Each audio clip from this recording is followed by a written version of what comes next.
Stay Bold Radio. This is Cole Johnson opening for the show called U.S. Government Uses Child Porn to Entrap Citizens, Part 2, hosted by Kitty Wolf and Esther of the Caution Click crew. And we have just about everybody in the studio to get started.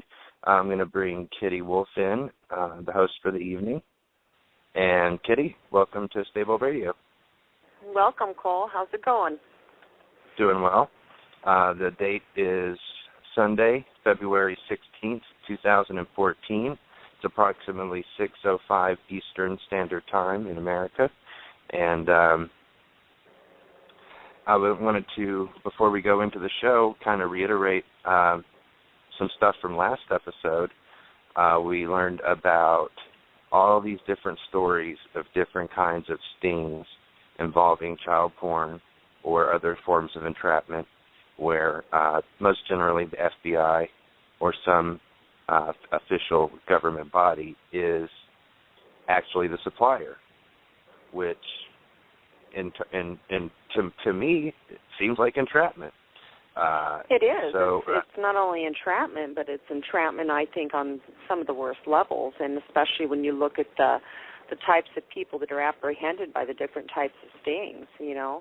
One of the things that we look at in law enforcement when you look at these type of things is you've got to look at intent. Was this something that this person intentionally did? And especially in this day and age where cyber crimes and hacking and all this are so prevalent, you've got to look at the intent.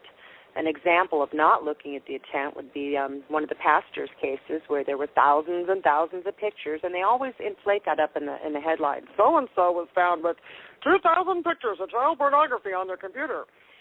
You know, and to us that's, oh, my God, that's terrible, and the guy was a pastor. Well, you know, there's some common questions that they've learned in the years they've been operating these different types of stings, one of which is, do you have open Wi-Fi? The other of which is this a public access computer? Do other people use this computer other than you? In the beginning, early stages of not the government sting flicker that targeted the government computers, but the multi-morph names that came out of that, they honed their skills a little bit. You know, now it is commonplace if you're using a warrant and going into somebody's home, you already have a stack of information. But these are common questions that you ask now because of other cases that were won by the people that were supposedly doing this in court. And they've later found out, you know, that was an open Wi-Fi and it was actually the neighbor stealing Wi-Fi. Or on the case of the pastor's computer, it was an in-church computer that multiple people had access to. So how do you prove who did it? And the other thing that you look at is... That sounds like a headline I heard locally here a few years back in Springfield.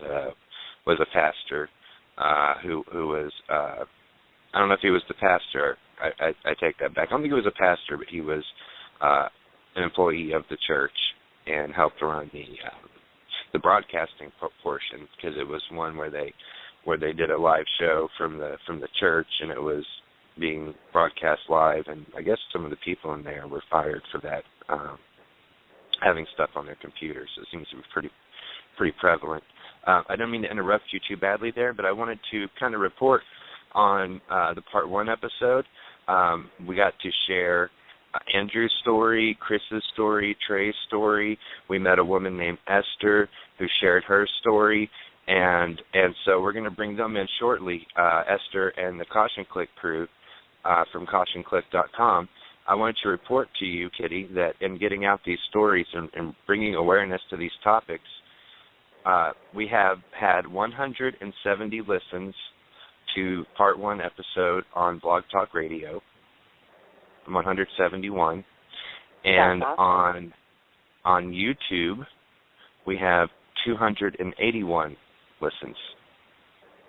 So, yeah.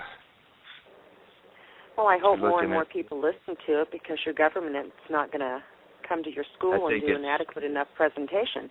We figured that one out the hard way. I think it's going to be a snowball effect. I think you've already solidified that snowball, and you've got it rolling downhill, and it's going to just build and build. And on that building, let's bring in. I'm going to bring Scott live on the line. Scott's with Kitty, and I'm going to bring Esther from Florida in to join the conversation. Hello, Esther. Welcome to Stable Radio. Hi. Thank you very much for having me. I am actually a member of a group called Caution Click, which actually, we're a volunteer organization. With what we try to do is promote public safety, smarter legislation, and reform of these harsh sentences for child pornography, non-production child pornography offenders.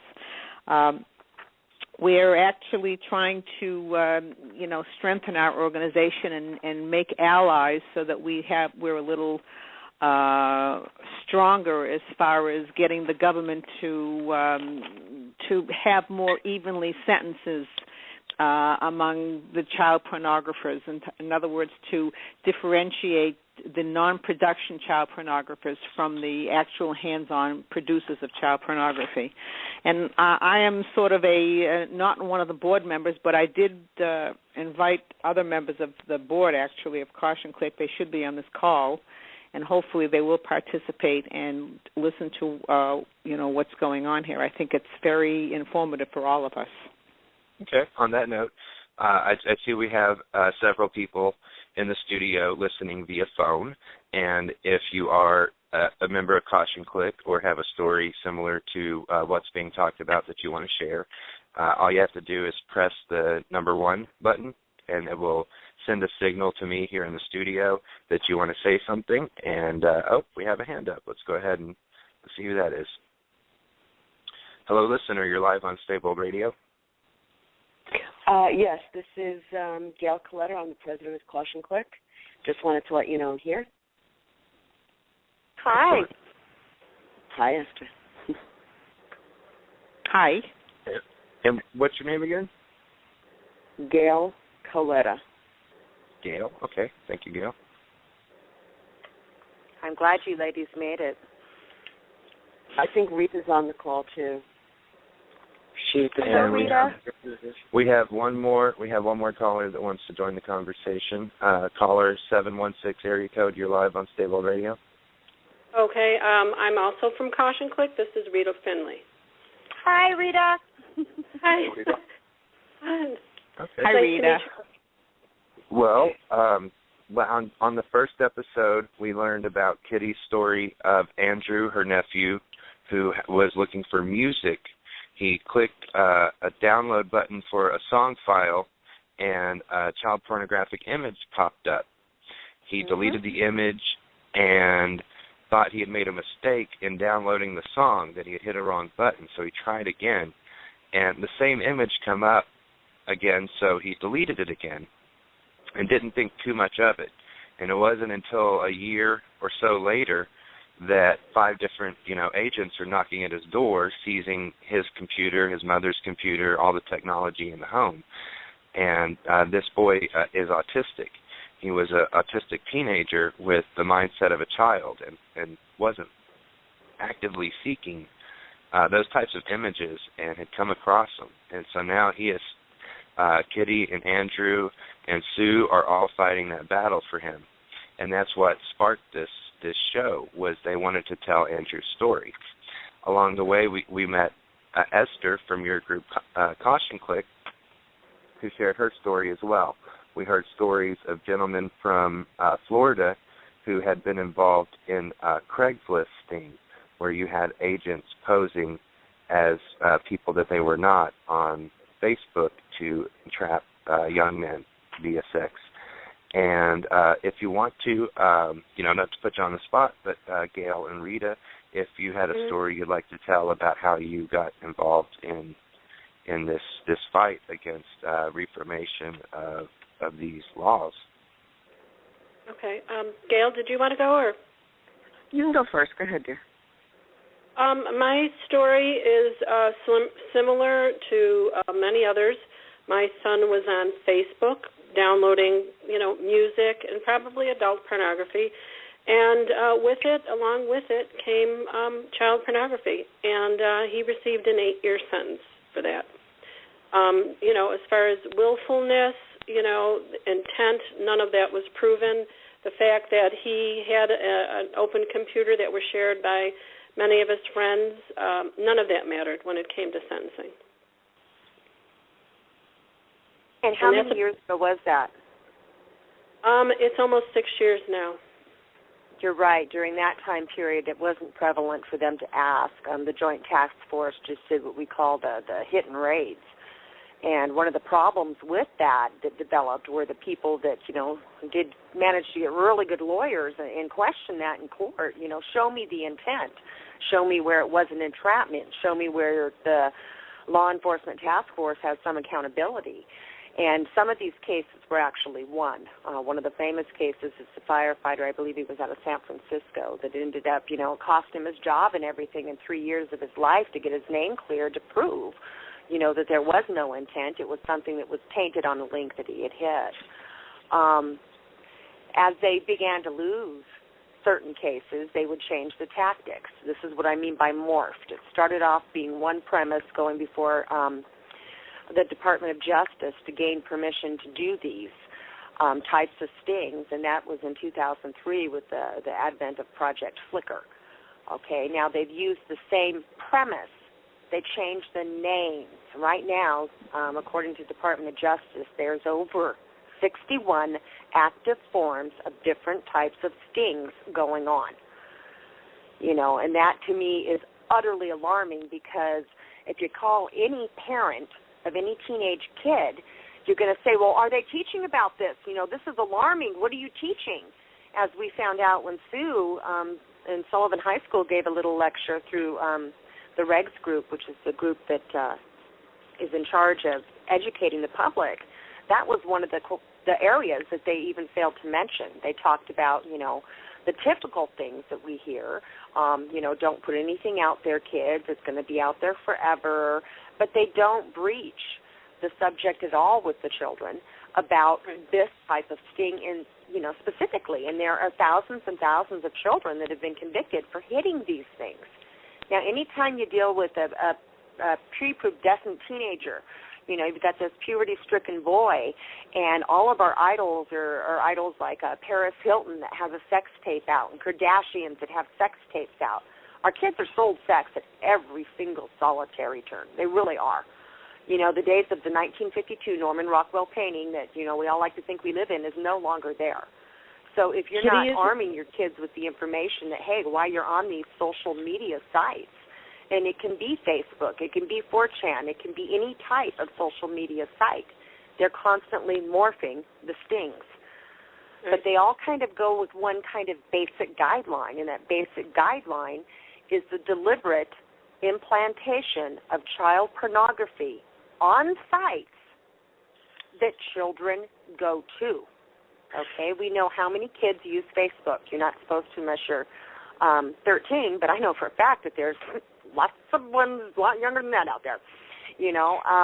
There's no policing of the type of activity like that, not even by a lot of the parents. I don't know how many times I hear, we didn't know we were supposed to, talk about that with little Johnny. Well, we live in a world today where if you don't talk about it and you don't know, there's a good chance little Johnny is going to get hit up in this thing and not even know. And then a teenage boy looks at porn anyway. Okay, the internet is literally flooded. There is not a day that I don't get on that I don't see it somewhere. Okay, so the boys are going to look. They're puberty-stricken teenage boys. That's part of the nature. It is not illegal for an adult to have adult porn in many states. I believe there's 2 that it is. But it is illegal for a teenager, a person under the age of 18, to possess adult porn. In fact, quite often when the forensic tech for the Joint Task Force dumps the computers, they not only look for their 2 stings or their hits where they have deliberately put the information out there and seen that it was hit by this IP address, but they'll quite often dump the whole complete hard drive and include that in the exploratory evidence to villainize the person that had it. Well, in a lot of cases lately, it could be a used computer. Okay, this computer was owned by Uncle Harry before I bought this computer. You know, Uncle Harry had some stuff on there that was okay for Uncle Harry to have because Uncle Harry was, 40-something. But when little Johnny bought the computer, little Johnny had no idea that Uncle Harry had this stuff on the computer. So little Johnny's going along, and he hits a link on LimeWire for a song. And you download, you've got to open it to get that song. So the minute you hit to open it, bingo. You are now a candidate to have that knock on your door, and you're going to have that knock on your door. And it can take up to a year. But little Johnny didn't know that Uncle Harry's stuff was on there. But that doesn't matter to the forensic tech. They're going to dump the whole complete entire hard drive, and then they're going to try to prove intent. That's why, the cases that are going before courts today, you've got to hire your own forensic tech to counteract what the FBI Sting and the Joint Task Force forensic tech put out there. And most of the people in the jury and most of the judges know not about these kind of things. They hear, the Charles Schultz peanuts. Wah, wah, wah, wah, wah. They hear that. When you start talking techie, my first response is, could you put it in English, please? The average person doesn't know this stuff. So it makes it really hard to prove these cases. Kitty, did the boy... real quick, can I say also on something you said, the average jury and judge don't know these things. Believe it or not, the average jury and judge are just as computer illiterate as we are, and the children know more than them. We're living in a world where the children have grown up with all of these devices, This is their world. They know more than the parents do. And other kids teach other kids, Excuse me. This is Gail from Caution Click. Hi, Gail. Hi. Kitty, right? I want to make sure I have your name right. Kitty, yeah. You're hitting on so many different points. You're kind of all over the place. So I think you've made a lot of really good points, though, that if we could hone in on a couple of those things, we might be able to get some clarity and a discussion going. You started out with basically talking about the lack of information and the lack of education that we give to our children, if you will, or our young adults. If you look at the history of the child pornography, the viewing of child pornography, the typical child pornography viewer was a white male in his 40s, middle-aged white guy, typically a professional. That's who was originally the heaviest viewer of child pornography. Now with the availability, as you were talking about, of it being so prevalent on the Internet, so easy to get, that actually the fastest growing population of child pornography viewers are college students, are guys in college. What we have is a really systemic problem. There is a breakdown of morality in this country and what we idolize. I mean, if you look at what we have on television, you look at television, you have Honey Boo Boo, you have Toddlers and Tiaras. Toddlers and Tiaras is child pornography. It is sexualization of children. And you want to talk about sexual exploitation of a minor?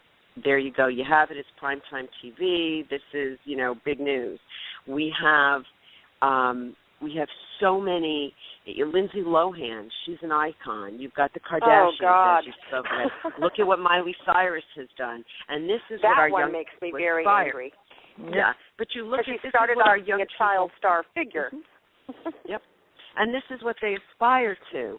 I spent a lot of my time talking to the legislature here, specifically in Florida. We're now expanding into D.C. with Caution Click being more of a national focus. But I will tell you, in having these one-on-one conversations with legislators, they do not believe it is their responsibility to educate the public. That's a parent's role, or that's a nonprofit organization. For example, what has been expressed to me is you see the billboards up and down the highway for abortion or drugs or guns or don't smoke. Those are put out by the Cancer Society. They're not put out by the legislature. The legislature does not create curriculum.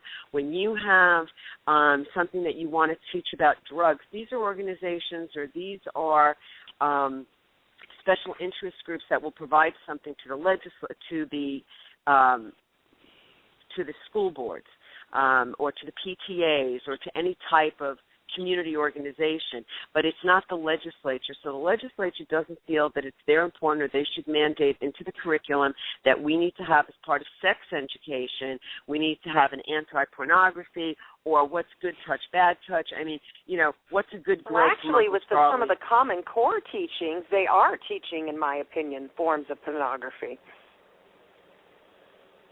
It is not their focus for most schools to talk about child pornography and how readily available it is on the Internet. And, in fact, the reason the name of our organization is Caution Click is it's exactly that. Be careful what you click on. It takes 5 clicks, and you've got child porn on your computer.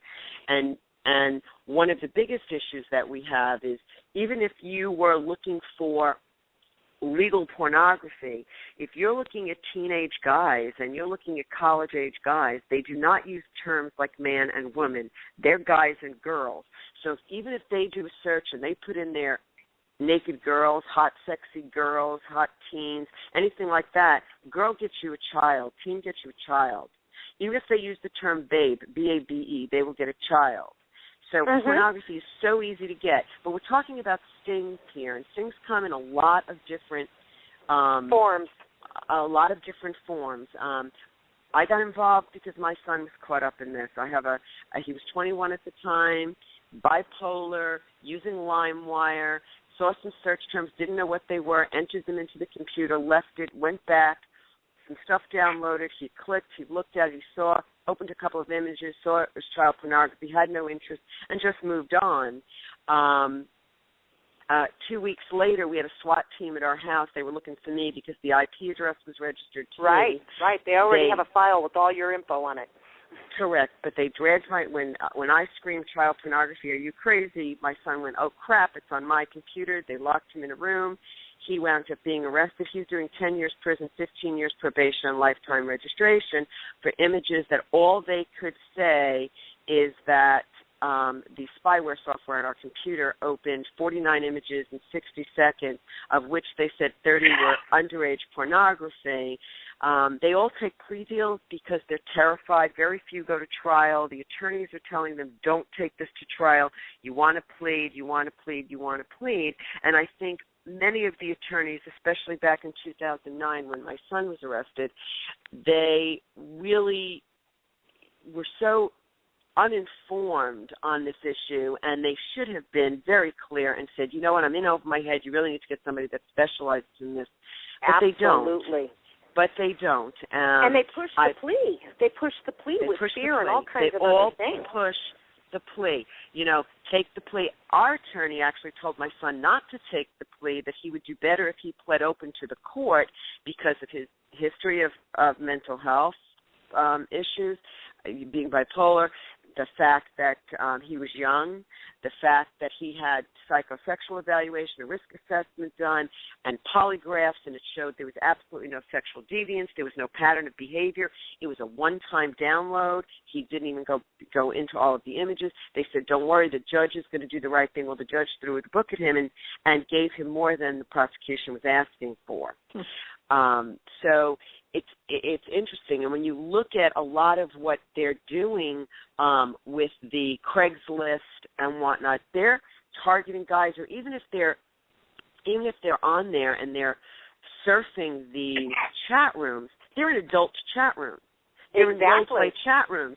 So if you're really looking to catch somebody that has a deviant sexual interest in a minor, that is, then why are you not in chat rooms where children visit and see if there are any adults in there? Because then I'd say it's fair game. You have somebody that's actually in a child's chat room trying to solicit a minor. You have someone that's doing something illegal. But why are we creating situations that, but not to the efforts of law enforcement, no crime would have been committed? If you want to make it even madder, let's look at the modern day that we sit in today. We have a wonderful thing that could be used as a wonderful tool, but it's not, and it's called the NSA. With this technology, they have the capability of knowing before it even hits the World Wide Web with their devices the certain types of imagery. Okay, they could program this thing to do this type of work instead of spying on chancellors in other countries. Okay, but then you get into a whole other issue of Internet censoring. But they aren't even using the technology that we have available to go after the people that are actually producing and sticking it out there. That makes me angry. Instead, you're spending trillions of dollars on these things, which by the time they hit your door, they've already spent all these hours and all this funding before they come with that warrant even to knock on your door. They've got a whole file with your name on it. It's irresponsible use of taxpayer dollars. We're focusing on individuals that do not pose a risk to our communities. If you look at the research, and there are mountains and mountains and mountains of research, and basically they all come up saying the same thing. If you look at what the United States Sentencing Commission did 2 years ago, last year they released their 468-page report where they said, stop the presses, basically. We need to look at what we're doing here in the sentencing guidelines for child pornography. Yeah, I read that. We need to be separating them out. And that's what we at Caution Click, that's what we advocate for. We advocate and support evidence-based policies. Let's look at what the experts are telling us. Let's separate out those based on level of culpability and risk. We have the tools that we can do a risk assessment on someone, and we can identify who's at risk to the community and who is not. Child pornography possessors, pure possession, have about a 2% or less risk to ever have a hands-on offense, about a 3.6% risk to ever looking at child porn again, but a less than 2% risk of ever having a hands-on offense. And if you continue to read research, it will tell you that after 8 years, the risk factors are cut in half. So if we're starting out with a base of about 2% on a possessor only, after 8 years, his risk factor is less than 1%. Yet these are the guys that are getting the stiffest penalties, that we are spending the bulk of our resources on, that we are labeling them for life, and these are mostly professionals. I say, shame on us. Not only that, but let's look at the number of children or persons with developmental disabilities to include autism spectrum disorder, and there's many different conditions under the spectrum. Okay? Sure. Let's look at the numbers of these individuals that are now sitting in prison. Yep. For getting no something treatment they never were even taught or knew about. That, to me, just mind-boggling. As a parent, I feel so guilty that somehow my son sitting there, this is my responsibility. This was my shortfall as a parent because I was unaware of the dangers lurking.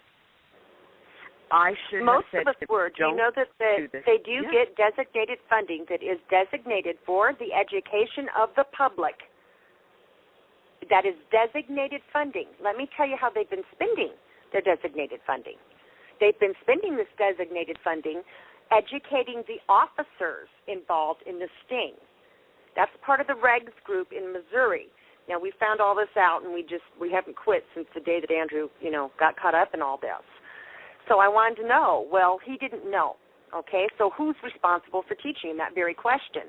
So I looked into the funding of the department, how they went before the DOJ, the presentation they gave, how they said they were going to spend the money, the amount of money that was allocated, and then I looked at the amount of money that was specifically designated funding for the education of the public. So I called them. And this is a year after Andrew had been arrested. I said, I want to interview you. I want to talk to you about this. This funding right here, this number right here says that you get this amount of funding. Oh, yeah, we do.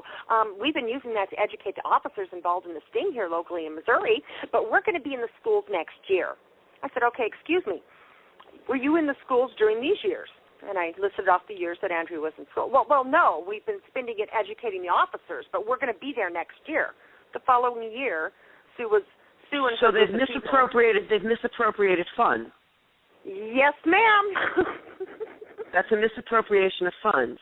Especially when it's designated for public education. We actually, Caution Click, I personally sent the letter to the Attorney General and to the Attorney General and to the Postmaster General because the FBI has been operating child pornography sites, And if you believe that I've got that in Andrew's room. There's 4 different sites where they actually busted the people on the sites, then actually ran them, one for, I believe, 2 months. Yes, exactly. And that was the one. We went to them and we said we would like the FBI investigated and held accountable for the distribution and supporting of the distribution of child pornography, because these children, every time those images are viewed, these children are being violated and they are, again, abused. That's what they tell us. That's why the sentencing is so stiff. That's why there's an accountability. And with the letter that we got back, first of all, the Attorney General turned it over to the FBI to investigate themselves.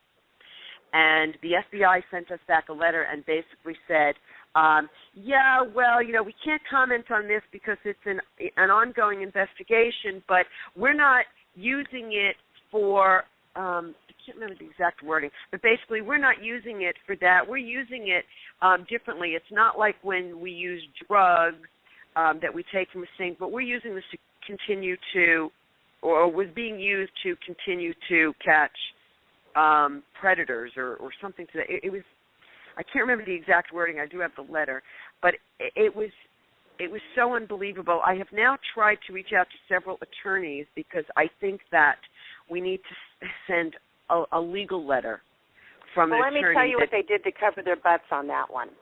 Okay, the Missing and Exploited Children puts a tag on all known cases. Every child that they come across with their picture has a Missing and Exploited Child tag. Right. What they have done is they say, with the blessings of the victims, because when we acquired on that, then an article came out a month later that described it to us, okay, after we got our standard letter on how they couldn't communicate with us. What it was one of the victims talking. It was a news article, one of the victims talking on how she was approached by the Joint Task Force Sting, and she gave them permission to use this because it's going to entrap other people that would deal in child pornography. Do you see the flaw in that? Here's the flaw in that. Yes, absolutely. So she's so damaged by this. First of all, she's so damaged by this. Why is she allowing this to continue to be used? And why are they, quote, unquote, trying to entrap?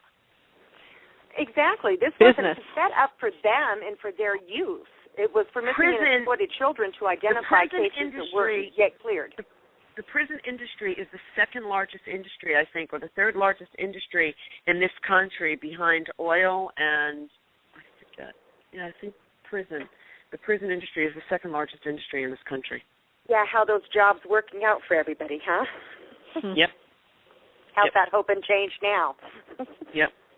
I see, but I do see that we're moving toward a paradigm shift, because if you look at what they're doing out of the, and Holder was very instrumental in this, and he said, we need to examine laws that are not working. We need to, stop incarcerating America. There's a lot of different movements going on.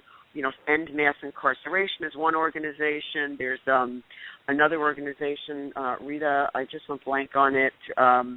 Families Against Mandatory Minimums? Families Against Mandatory Minimums that are fighting at the federal level. I mean, there's a lot of organizations out there that are getting this momentum going. Their primary focus happens to be drugs, but if you look at, if you remember way back when, you had a couple of joints on you, you got arrested, and you were down for 10 years, 15 years, 20 years, and we had all the commercials down with for life, Right. And you look at all of the, the advertising, the billboards, the commercials on TV with the fried eggs, this is your brains on drugs, and then, if you smoke marijuana, you're going to be a junkie. Well, we've all matured and we recognize if you smoke a joint, it doesn't mean a junkie it makes.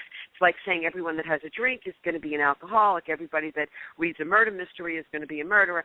So, we're kind of maturing into that space. So I think, with all of this smart justice movement going on, and they're looking at the fact that we can use treatment, we can use rehabilitation, and they're really focused on this drug population right now. I see it here in Florida, huge. I just came from a 3-day summit, actually. But I do see a paradigm shift, but it is so slow to move the legislature, to move law enforcement. But right now, if it's an election year, they're going to target sex offenders because it's an easy thing for them to use to pound their chests and say, look at all the stings we're doing and we're catching all these bad guys. You know, we're protecting you this way. What they're not talking about is that, you know, we have things like residency restrictions. We have things like, you know, the Adam Walsh Act, or we have the SORNA, which is the Public Registration and Notification Act. Not everybody fits into the guidelines that those are written up to depict. But everybody that's on there is painted with the same brush. You know, exactly. As the public tends to not understand that, you know, in some states urinating in public is going to put you on there. In other states it's going to be flashing. It's going to be being caught naked in your own hot tub, for God's sake. It's a Romeo and Juliet that was consensual 15, 20 years ago. You know, it's child pornography viewing as much as it's a Richard Garrido out of California who had Jesse Dugard in his backyard for 18 years. It's the guy that is, you know, Donald Smith, who abducted Cherish Periwinkle here in Florida and murdered this little 8-year-old girl. They're putting them all on there, and when someone reads one of these flyers or they read what's on the public notification and it says sexual exploitation of a child, or it says lewd and lascivious, or it says... You want to hang them. But they don't know what they're reading. They don't understand that sexual exploitation of a child could mean viewing a naked image of a 17-year-old girl or a 14-year-old girl or a 12-year-old girl. It doesn't mean you produced it. They don't understand that. They don't understand what a Romeo and Juliet is, which is lewd and lascivious, endangerment of a minor. They don't understand this. But we, as a society, are not educating the public. I know personally, when I have a one-on-one conversation with someone and we talk about who's on the registry, I have never gotten a response other than, seriously? So why are we doing that? Why don't we just save it for the guys that are really dangerous to us? I said, even if there was somebody that's really dangerous to you, what would public notification actually do? Because the guy who's really dangerous to you is the guy that lives 3 doors down, owns a gun, has anger management problems, he beats the heck out of his wife on a regular basis, and he drinks, or he takes drugs. Or his Uncle Buck that Dad just brought home, and he's your uncle. And exactly, 93% of offenses that happen against a child happen in the home or by someone they know. 7% are actually stranger danger, and all of the laws are geared and modeled around the 7%. It's ludicrous. 5% of the overall registered population are actually dangerous, and anywhere from 5 to almost 15% will actually reoffend, depending upon the category of offender that we're talking about. So using all of these resources to do these things, to increase the budgets of law enforcement, to promote criminal behavior where criminal behavior is not existing. Well, then you've got to add another element, too. You have to add that of the prosecuting attorney and how these cases are actually paid for. Let me give you an example. They re-justify their funding every year per conviction. Now, what does that tell you? There we have a huge population that we're forcing to plea. We're outright lying in some cases, like the case that my sister-in-law did on the last show about the boy 1 town over, where they lied to the mother. We're going to go after your mom, and we're taking mom if you don't fess up to this. Even they're allowed to do that. You see it all the time on Law and Order. They do it all the time. They're allowed to do that because they think it's going to get you to confess. Well, then the prosecutor, too, there are guidelines. There are principles for prosecuting child pornography in minors. The prosecutor came in my house with the SWAT team. They came in my house and then lied about it in the courtroom. I stood up when I had an opportunity to speak. I said, Your Honor, both the detective and the prosecutor has lied to this court. They were present in my house when that warrant was served. The 2 counts wasn't good enough for the prosecutor when he knew that the federal government had declined Andrew's case. We're dealing with a small-town prosecutor here. And because he got angry that we took it public, he tacked on another charge. Here's what the charge is. Because Andrew signed the user agreement for LimeWire, that's proof that he was going to distribute it. Oh, crap. Isn't that wonderful? That's proof. Now, how many of us, be honest here, how many of us really read a user agreement at all before we sign it? Never. How many of us with a third grade reading level would read, comprehend, or digest that? No one. Okay. Hey, Kitty. But see, he got mad. It went public. Hey, Kitty, this is Cole. I was going to cut in and actually queue up a music break, so maybe anybody needs to use the restroom, get a drink, or whatever. Just kind of put a bookmark in it for the moment. And before we go to break, I also wanted to share some thoughts on some stuff you all were talking about earlier in the show when you were talking about the sexualization of youth through media versus the amount of education received in the public education system, and how the people have said, well, it's not up to us to educate. And I 100% agree. I think parents should be more proactive in teaching their kids all aspects of the boogeyman. Take away the boogeyman aspect of it and teach them what's real, and but not who's teaching the parents? True. Exactly. The kids know more about the technology than most of the parents that buy the devices. But one thing I wanted to point out, this idea of over-sexualization of youth, you're giving a kid a loaded gun. They're not given proper education about it, and then they're put through this culture that this is going to get. We could. I don't want to expand on it and take up too much time, but you have to consider, just like you said. I forget exactly who said it, but they're following their models. That's all part of the plan. It's role modeling, and that's exactly what they do. And Miley Cyrus right now is the best example because she's the current one that they've just done it to. They had Hannah Montana, played by Miley Cyrus. Yep. They grew up with her. They modeled everything they do after her.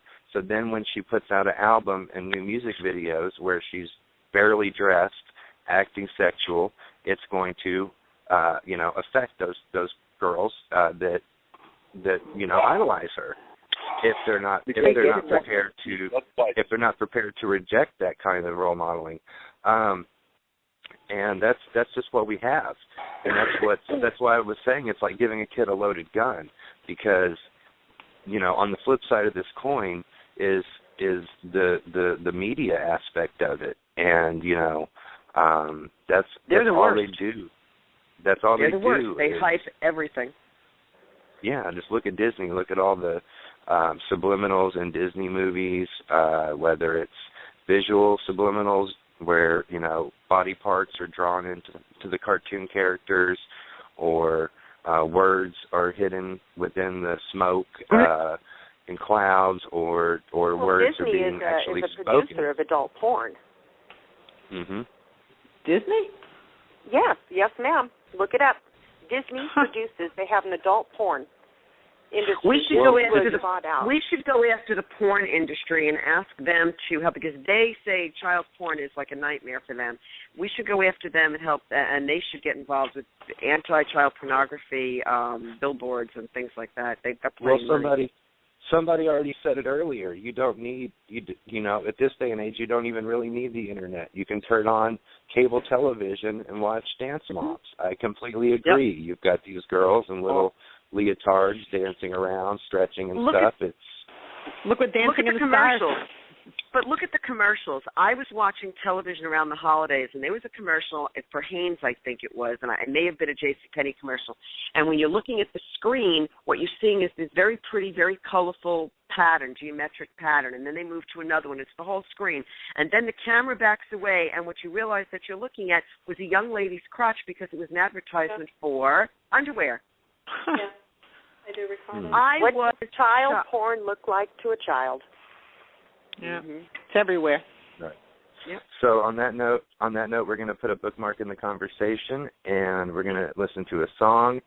And I don't know, this is probably not everybody's cup of tea, but then we are back live on Stable Radio. This is U.S. Government Uses Child Porn to Entrap Citizens Part 2.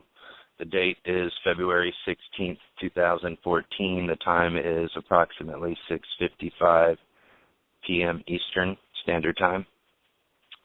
And I hope everybody wasn't too shocked by that music. This is Stay-Bold Radio, and that is the type of music we play. And it is shocking, and that is by design. It's meant to be shocking because you kind of have to, be shocking to wake some people out of their apathy. So we're back live with Kitty, Scott, Gail, and Rita, and Esther. Hi, Esther. Everybody's Hi. back. I am going to have to leave you all now. I have somebody coming to the house, but I just want to tell you this is extremely interesting. And Gail and Rita, please let me know how, what transpires in the rest of the program. And hopefully we'll get on the next episode that you're having very shortly, I hope. Okay. Thank you. Thank you, Esther. Thank you very much for all you're doing. It's a worthy cause. Thank you, Esther. Okay, talk to you later. Bye-bye, all. Bye. Okay. Bye. How long does this program usually go? We're scheduled for 2 hours, and we have, if the conversation is still going, we have the ability to go a third hour. Yeah. Generally I don't slated know. for 2 hours. I don't know that I can hang in much longer, actually. Rita? Yes, I understand. Yeah. Are you good? Can you go the distance? Sure. Go right ahead. All right. Well, thanks for the information that you shared. And sometime off the show, I'd like to join forces with the many groups that are out there. And I think by doing so, we can make some headway in this. I absolutely be more than happy to share my contact. Rita can get all of our contact to you, and we'd love to have you sit in and join a Question Click meeting. Absolutely. Okay. Take care, Gail. Thank you. All right. Thank you, darling. Thank you for what you're doing. Much appreciated. Okay. All right. Can you answer your story? I do have a question for Kitty. Mm-hmm. Obviously, you've been very educated on this whole topic. I didn't want to be. No. I just, it's almost like reliving the whole day over again when you talk to other people who've gone through this. And it's been a nightmare from the beginning, and, unfortunately, the nightmare doesn't end because when they come out, they're labeled as sex offenders. And that's part of the reason we have to change that. We've got to change the way that and, for it being a federal offense, okay, and for all of our states, it's supposed to be like a uniform code thing. Well, I need to let you know it doesn't work that way in every state. Alaska's take on it is different from North Carolina's take, where the Adam Walsh Act is in effect. Some guys in other states can get out on their own recognizances and on bail before their trial, So it just depends. And one of the things I think that people aren't aware of, they need to be aware of, is what the specific laws and what the tendency natures of the prosecutions and judges are in those laws. It varies so much from state to state with the same type of offense. And that's something I don't think most people realize. The case up here in Alaska, the boys, and there were many of them that were hit up in the sting up here, Our Lady Magistrate basically gave these kids probation till high school and record cleared and then laid into the Joint Task Force team like you wouldn't believe. We were appalled. But we are the exception, okay? And that depends on what judge you get. Exactly. Because I could tell you I spoke to a woman last night from Florida whose son is facing 17 to 20 years because they went facing 20. And Pardon we me? don't know what this new charge that he's stuck on saying, well, because he signed the user agreement, that means he was intending to distribute. Right. The other thing we need to look at is the prosecutions, not just the laws, but the prosecutors themselves. And one of the things I've taken the liberty to do in my nephew's case is to look into everything related to Robert E. Parks. Okay? What kind of relationships does he have with other attorneys? What are the things that he says to most of the clients that are being prosecuted under these circumstances? What are the outcomes of those cases? You know, did they take plea deals? Did they go to trial? What type of punishments were recommended? Were there other cases that were more lenient than other cases? You know, if they had this defense attorney versus that defense attorney, is there a relationship there between this guy and the prosecuting attorney? Okay, what it all got down to, and what it gets down to in a lot of these cases, is how they are paid. Sometimes they have been known, the Joint Task Force has been known to pad their numbers to make it appear that we just busted 127 people out in Nevada that were caught up in a child porn ring. Well, let's take a closer look at that, too. Okay? Were these people that accidentally hit a tainted file on some P2P file sharing site? Was it somebody that you sent a link to on Angry Birds that said, download this link to improve your score? Or was it really the people that would trade in child pornography? Right. Exactly.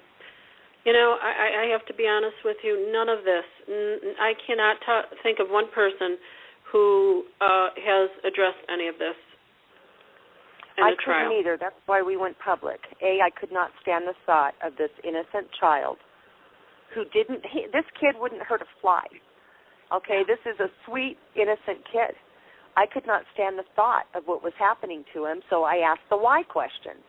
You know, my dad used to tell me I came out of the womb asking why, but I always asked why, and I always expect an answer back. And when I don't get the answers back, I dig until I get them.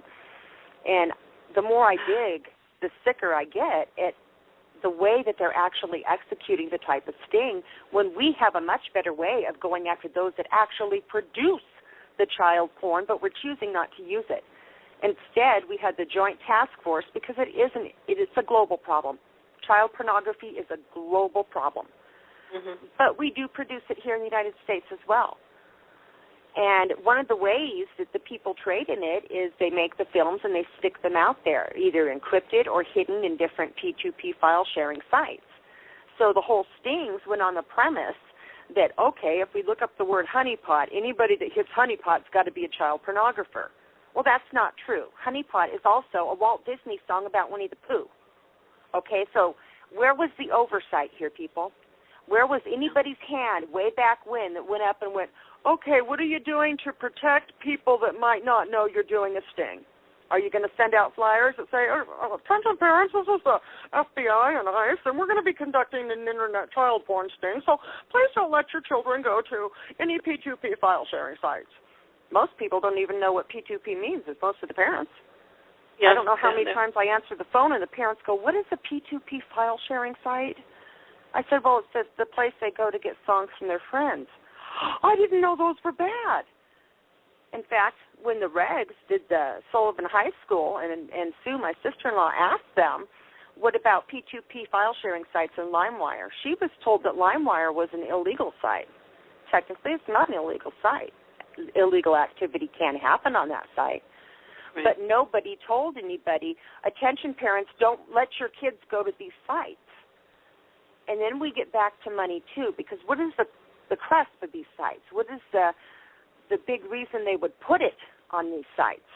Let's look at that, okay? It's a thing called copyright. Copyright, yep. You trade record albums. Copyrighted material. The artist does not get paid for the song if you're stealing the Madonna album from your girlfriend who put it on a P2P file sharing site. Okay? So copyright infringement laws also played a very big factor in the way they decided to do the stings. Okay? So your money, no matter where you turn in this stings and in the multiple stings, there's money. If you're really going to set up a real sting, and you really want to go after the pervs that are out there molesting kids, taking pictures of them and putting them online, honey, they've got far better tools they can use besides targeting autistic children, those with developmental disabilities, to include 82% of the ones that are caught up in the sting.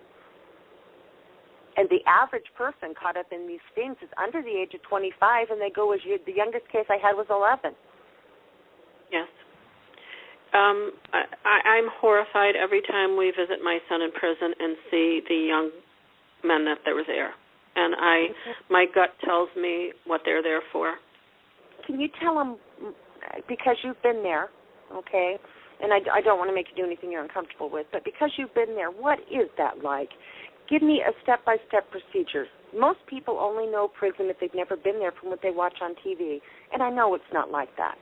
So as a mom that goes, tell me what you go through to go there. Besides the front door, what happens next? You have to have you have to be pre-approved. You have to be put on a list. You have to be critiqued first before you can visit. They do, a check on you to make sure you don't have any criminal history, that you have known this person before, and once you're approved, you could go in to visit. You have to bring fill out a form with the color of your car, the license plate number, who you're visiting, the fact that you don't have arms and all of that kind of arms, drugs. You cannot go in with your a phone, any kind of metal, and then you have to go through the metal detector before you're taken up as a group to go visit. That's how it is in the prison where I visit my son. Are you allowed to sit at a table with him? Is it one of those glass things? What's that part like? The first place he was sent before he was assigned a federal prison was behind glass, yes. And it took 3 months to get him to a federal prison. So that was a nightmare in itself. And then he was sent to a prison in Pennsylvania. I live in New York. So you don't have to stay. Hey, Kitty and Rita, we have a caller with their hand up if you'd like to bring them into the studio. Okay, sure. We have caller in the 828 area code live on Stable Radio. Yes, my name is Margie Valentine from North Carolina. I'm on the executive board of Caution Click and know Rita and Gail very well. I wanted to let you know I was here online the whole time, and I can't stay on much longer, but our son fit the typical category. He was 21 years old. Actually, I say 21 going on 18. He was very immature. We are certain that he falls on the lower end of the autistic scale, just from spectrum, yeah. Yeah, spectrum, just from his personality and growing up and so on. Definitely a follower, kind of a quiet loner type person, spent a lot of time on the computer. We absolutely were ignorant. Again, we're probably typical of most groups, of the fact you could obtain child pornography free online and how easy it was to get to. And my son started with adult pornography, and he used LimeWire for music, and we know that's how he came about child pornography. He was sentenced the minimum sentence by a judge in Rochester, New York, where we lived at the time, to the minimum 5 years, but 30 years probation. And this is what we're dealing with now. He was just released in April, and we had since moved to North Carolina because he was sent to prison in Florida. And we just had to be closer to him to be able to visit more often. And you're right, Kitty, state to state, the state laws, as far as when you're on probation and when you are on the registry, and here in North Carolina is 30 years, which may as well be life. It may as well. And that sex tag is for life. Yes.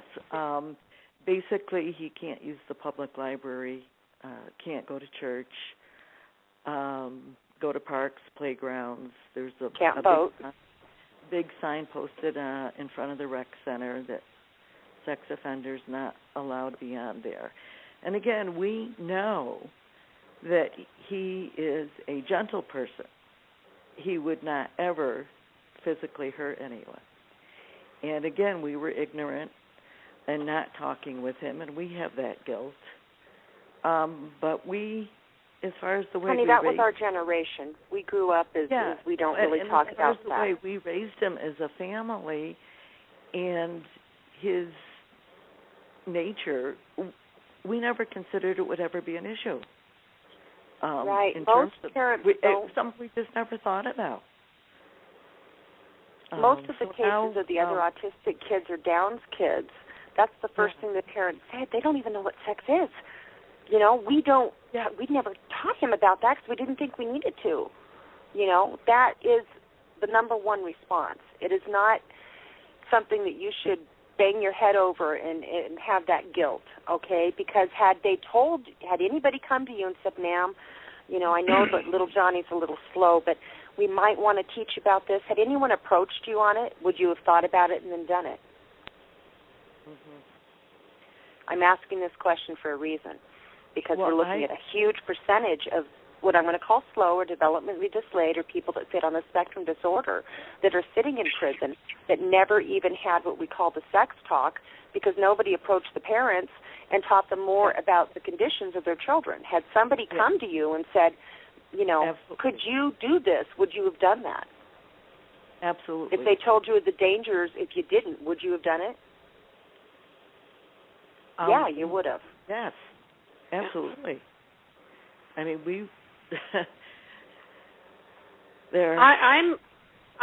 This is Rita again. If you had, maybe this is just pure ignorance on my part, if you had told me 8 years ago that there's anything you could download on the computer that's illegal, I would have thought you were nuts. Yeah. I had no idea. I had no idea. Part of that public funding, that designated public funding, is to do just that. When you look at the numbers of the type of individuals that are being put in prison for this type of offense, and you have such an astronomical high number of the developmentally delayed in one form or another, you know, we all say it's not the government's, you know, responsibility. Excuse me. Sex education of the most vulnerable segment of our population certainly is the government's responsibility, especially if you're going to throw them in prison if nobody knows. Yeah, now, we have IEPs and we have school meetings, but we've got some schools that don't want to teach sex education. Okay, this is the case in Sullivan, Missouri. We've got other schools that have adopted the Common Core, which teach, in my opinion, a little bit too much sex education. Okay? We're getting into bisexuality, homosexuality, masturbation, and all kinds of things. Little kids are coming home with all kinds of things. There's got to be a happy medium. But what my big complaint is I would like to see some of that designated funding, and not just in a where you throw out a flyer and one or two people show up in an auditorium. Every special ed parent get a packet the minute that their kid hits the school on an IEP or your little Johnny's diagnosed as slow about sexuality. And here's why. Amongst the developmentally delayed and the autistic children, there's a thing called heightened sensitivity. Some of these children don't learn reading as well as others, but they're visually stimulated. When you hit puberty, you have a rush of hormones that is just like sticking a needle in your arm of drugs, okay? And if everything you see on TV, and nobody's told you about sex, is Miley Cyrus and the Kardashians, and that picture does come across your screen, here's little Johnny sitting alone in the basement, and there's a picture of boobs. He's going to get stimulated, okay?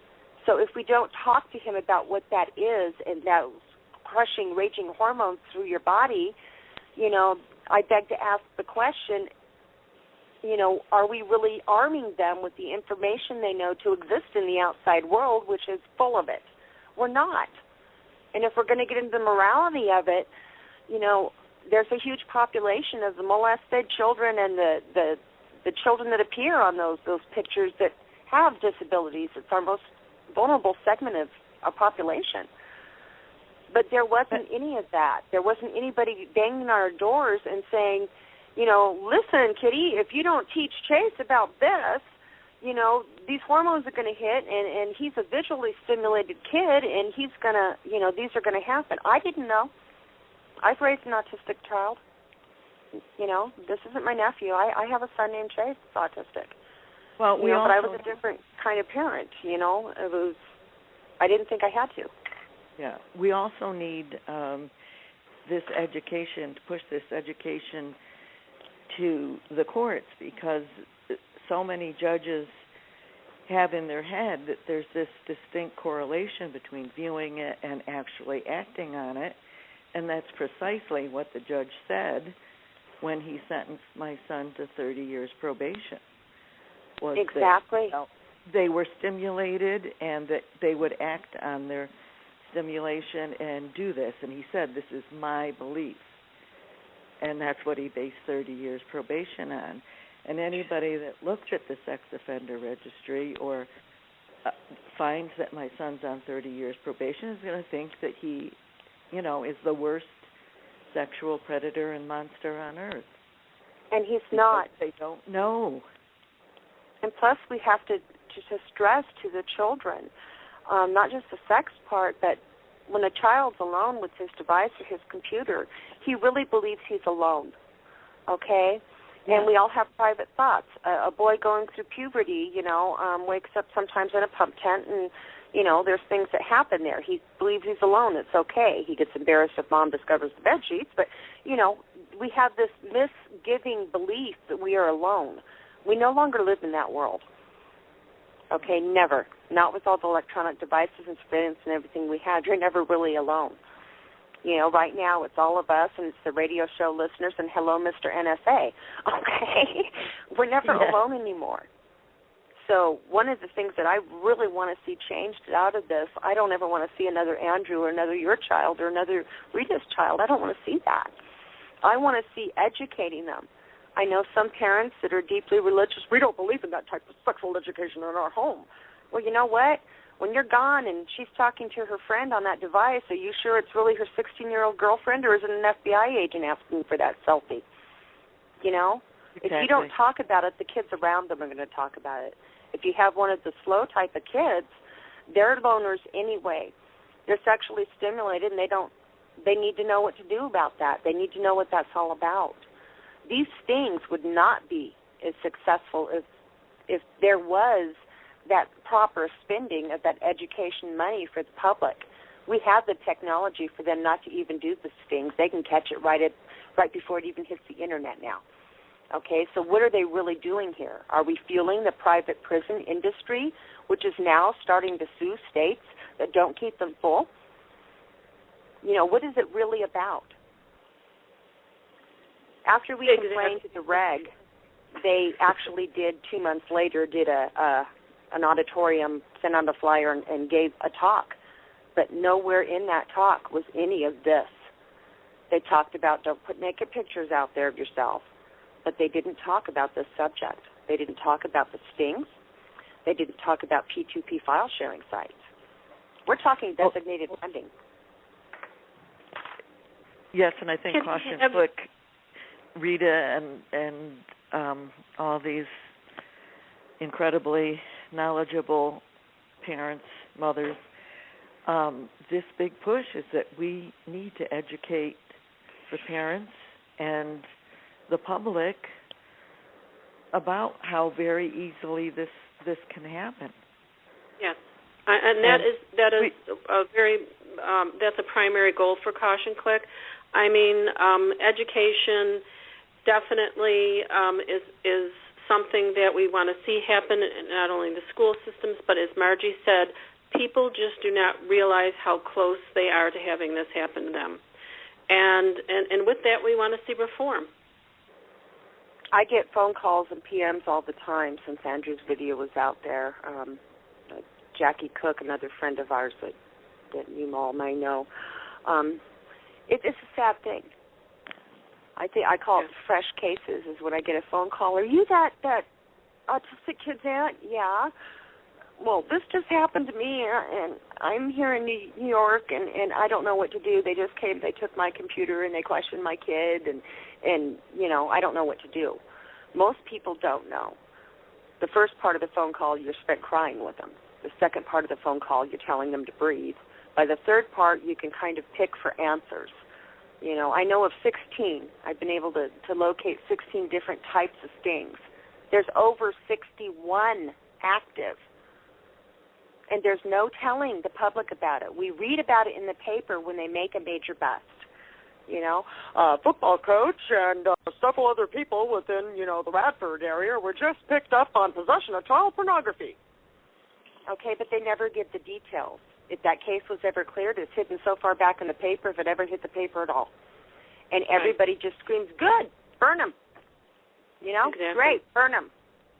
And there isn't a politician who will speak up, who will speak to this subject because they're so afraid of the ramifications. Yeah, they are. A lot of school teachers are that way. A lot of people would just rather not even deal with that.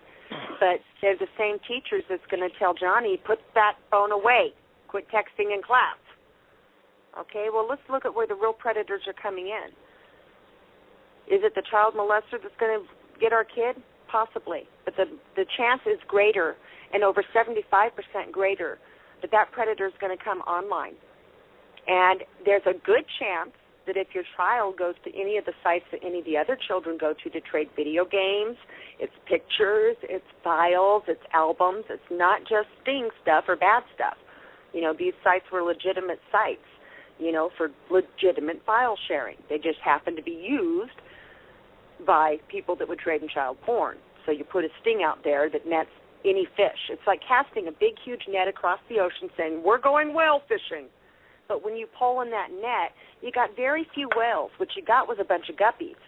But we need those to justify that spending, and we need the convictions of everybody that's on that to justify the spending. Then we can get more for the sex tag thing, and we can get more law enforcement because the numbers are so great. You got to follow it far beyond the police that knocked on your kid's door. You follow it right back to the very first initial online predator sting, which was Flickr, 2003. Kitty, have you been politically involved in this at all? Have you taken any kind of action, meeting with your legislators, anything like that? I've written lots of letters to different congressmen and legislators. I've been trying to, up here, like I said, in Alaska, our laws are a little different. In fact, we had on the floor of our Senate committee here, we have a bill that we're trying to get passed to do more sexual education in schools of this type of thing. Our stance on it, Alaska was the exception to the rule on how most of these were handled. We had 7 known cases that I've been able to document so far of young boys under the age of 18 that were caught up in the sting. And Scott, what year was that? He's not on. Anyway, I believe it was 5 years ago. And I followed those cases. I knew one of the children. Okay, so I followed the cases. And this was a very good little Mormon boy, went to seminary and all that. He had downloaded a couple hundred pictures, okay? And there was even cases of him sharing. Hey, Joe, check this out. Look what I found, Okay. Mm-hmm. Our judge did, because it went to a federal level, our female magistrate said, okay, boys, here's what I'm going to do. Every dang one of you is on probation until you graduate from high school. When you graduate, I'm making this go away. And then she spent a great deal of time laying into the task force. And it was, a big deal. How dare you do this in the state of Alaska? There was no warning for our parents. There was no warning for the kids. These are puberty-stricken teenagers. What the heck were you doing, I wish other prosecutors would do that. I wish other people would look at it. I'm sorry, I didn't get all that. Okay, the word after this did get around the judicial system in the state of Alaska. They've tried it again, and basically have been thrown out of court. Unfortunately, like Kitty said, our state is the exception to the rule. The state of Alaska has just found this absolutely heinous by the government. Yeah. Well, that is an exception. But unfortunately, that's not the rest of us. And right. In many cases, like my case, and Margie's cases, the men were like more in their mid-20s and, were charged with it. So we're trying to fight this on a broader level. Yes. Absolutely. The entrapment, no matter who the victim. Hey, ladies. Unfair sentencing. We have another caller online that wants to say hi. We'll bring him in real quick. This is caller in the area code 919. You're live on Stay Bold Radio. Hi, my name is David. I was sentenced to 8 years for possession of child pornography. And how I did have it start? How did it start? Yeah, how did it start with you, honey? Well, I was just looking for adult pornography, and I just kept stumbling into it until I started collecting it. At first, it was shocking, and I erased it and moved on, but eventually I realized that it was turning me on, and I guess I started exploring it as another kind of pornography. Okay, how did you get busted, and how long had that been going on? It went on for a long time. It was probably about 7 years, I guess. And I was busted when a cop, so the way I did it was I set up a file sharing program that anybody could go to, and they could just take whatever I had and leave whatever they wanted to. And so a cop just came and downloaded something from me, and that was it. Mm. So, yeah, go ahead. What happened after that? So, well, they came and they took my computer, and I'm trying to remember the timeline. I guess about a year later, I had my court date, and I went in, and they actually, I pled innocent so that I could spend Christmas with my family, and then I came back and pled guilty and went to prison. Or actually, I went to jail. So I spent a year in jail, and then I went to prison, served a total of 7 years. And do you have a sex tag now? Yeah, I'm registered, if that's what you mean. And how does that affect? What state? North Carolina. You're in North Carolina? Yeah. So am I. So, so after 10 years, I can appeal to the courts to try and take it off.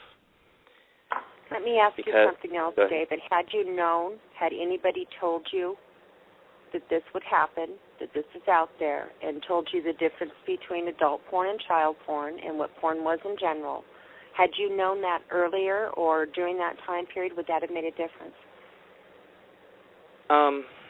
So I knew what I was doing was illegal. I knew it was wrong, although mainly I just knew what a loser it made me. And so that was, what made it hard for me.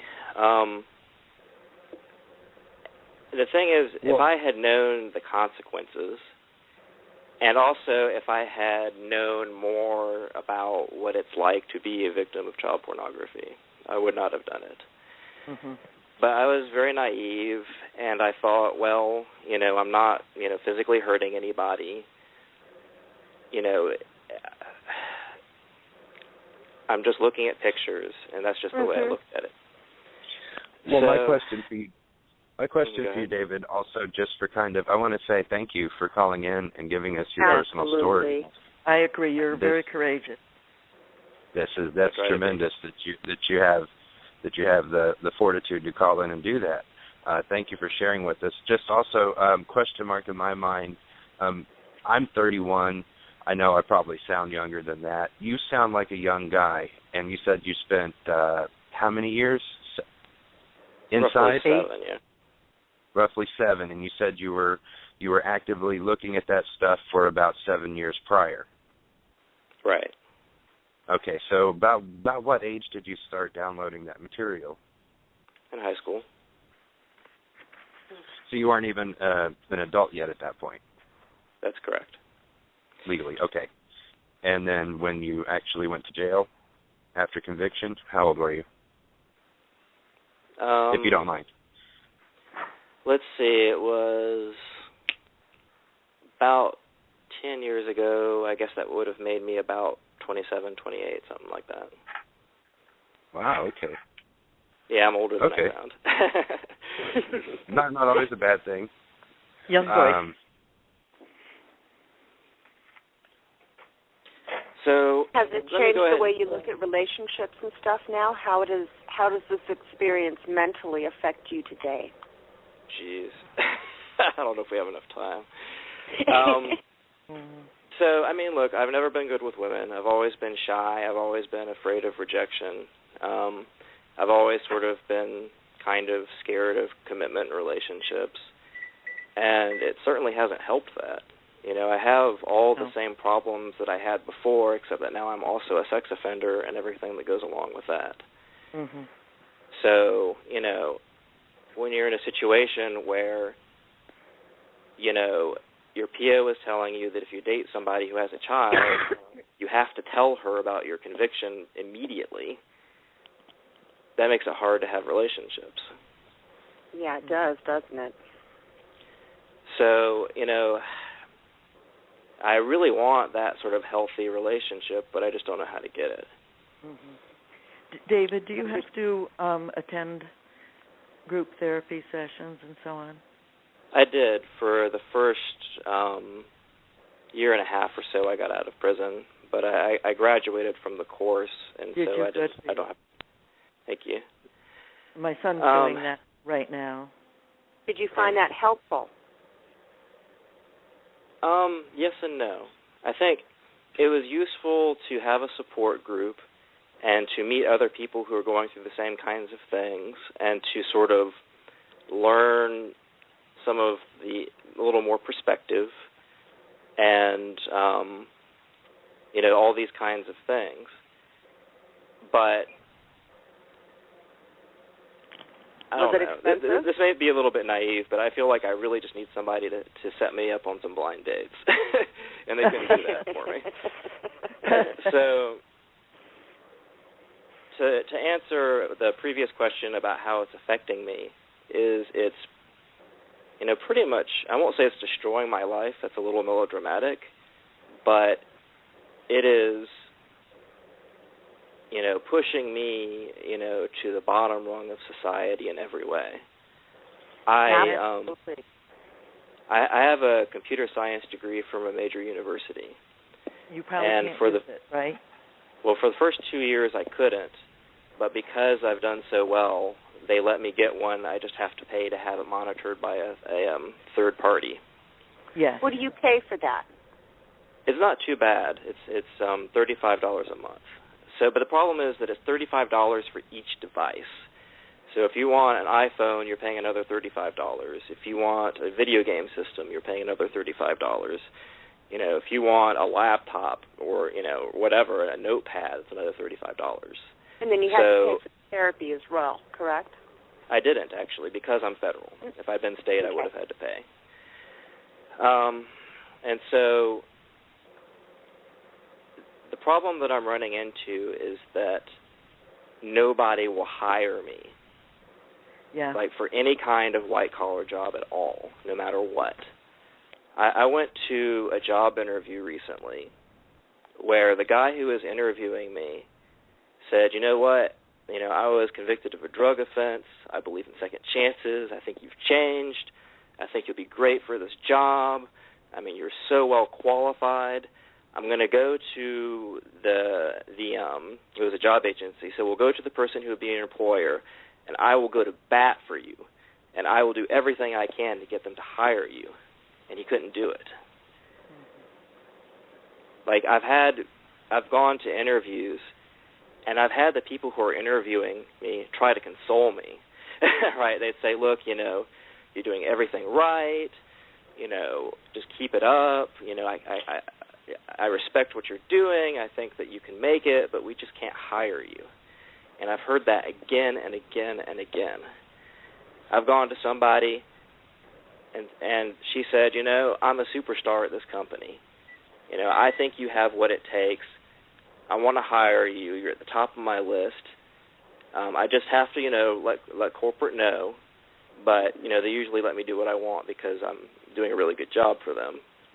And then a few days later, I got a little, you know, note card from her saying, you know, sorry, I can't hire you. Yeah. Let me ask you another question. You're a registered sex offender and you're on the list. if a group of very pissed off mamas formed a pact and got together with other mamas, and we came up with a universal card called a non-child sex offending card, okay, that proved that you weren't one of these pervs, and we got people around the world to understand what this type of card meant, okay, that you've been interviewed and we know your case, da-da-da-da, and you have this kind of card that proved to employers or whatever that you weren't one of these kids, you know, molesting a 4-year-old in your basement, would that make a difference? It would make absolutely no difference at all. And I'll tell you why. Where I'm going, ladies? Because you want me to tell you why I think? Do it.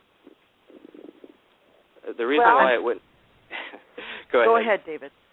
So the reason why it would make a difference is because 2 reasons. First of all, in the vast majority of businesses, when you go in for an interview, the person that you're talking to isn't the person who has the final say. There's always corporate, there's always the owner, there's always somebody else. The person you're talking to is HR. And so the person who can actually make the decision to hire you never actually gets to meet you. And so this is all they know about you. And the second problem is that the vast majority of companies are incredibly risk-averse. I mean, there's no profit in them to ever, you know, give you a second chance, because why should they? They've got 100 guys knocking down their door without that kind of handicap. And so, you know, there's no reason for them to ever do it. And so, you know, it's kind of like if you want to make a decent life for yourself, you almost have to start your own business. Right. Just so that you...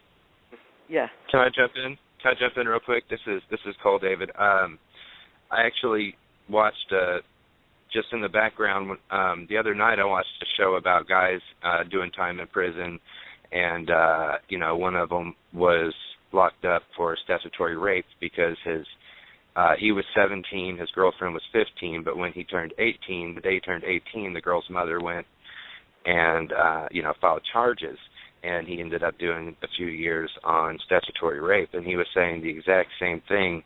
The show followed him after he was paroled, and he could not find work because of the same things you're talking about, and he relied on salvaging scrap metal. Like a scavenger, he would have to go and load up a pickup truck with scrap metal and sell it at a recycling yard, and that was his livelihood because nobody would hire him. And then on a personal level, something I'd like to share with you and the ladies on the panel tonight and all the listeners.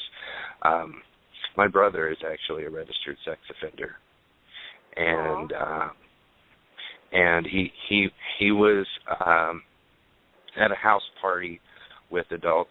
There was drinking involved, and he made comments towards his friend's girlfriend, you know, thinking that maybe she was the kind of girl that would, you know, entertain more than one guy, and made comments that he was interested in having sex with her, and it got blown out of proportion, and he ended up taking a plea bargain for sexual assault, even though he never touched the woman. Well, he did. That's 40 one thing years. about. Sorry, that's one thing about assault that a lot of people don't understand is that you don't actually have to do anything to be charged with the different kinds of assault. You only have to, you know, threaten to. Right. That's why it's called assault and battery. Well, that's what they got him for. So he was in for 4 years and was released about a year ago, last March, and he's run into the same issues as well. And he's not even labeled as any kind of child, nothing about children to it. This was strictly between adults, but because he has that sex offender registry for life in the state of Missouri, he's having employment issues as well. So, right. And you know, that's another thing that people. Like I said, I think that's another thing that people don't understand about the registry is that it's become so broad that it's almost meaningless. You know, people in various states have been forced to register for, you know, peeing on a tree in a public place.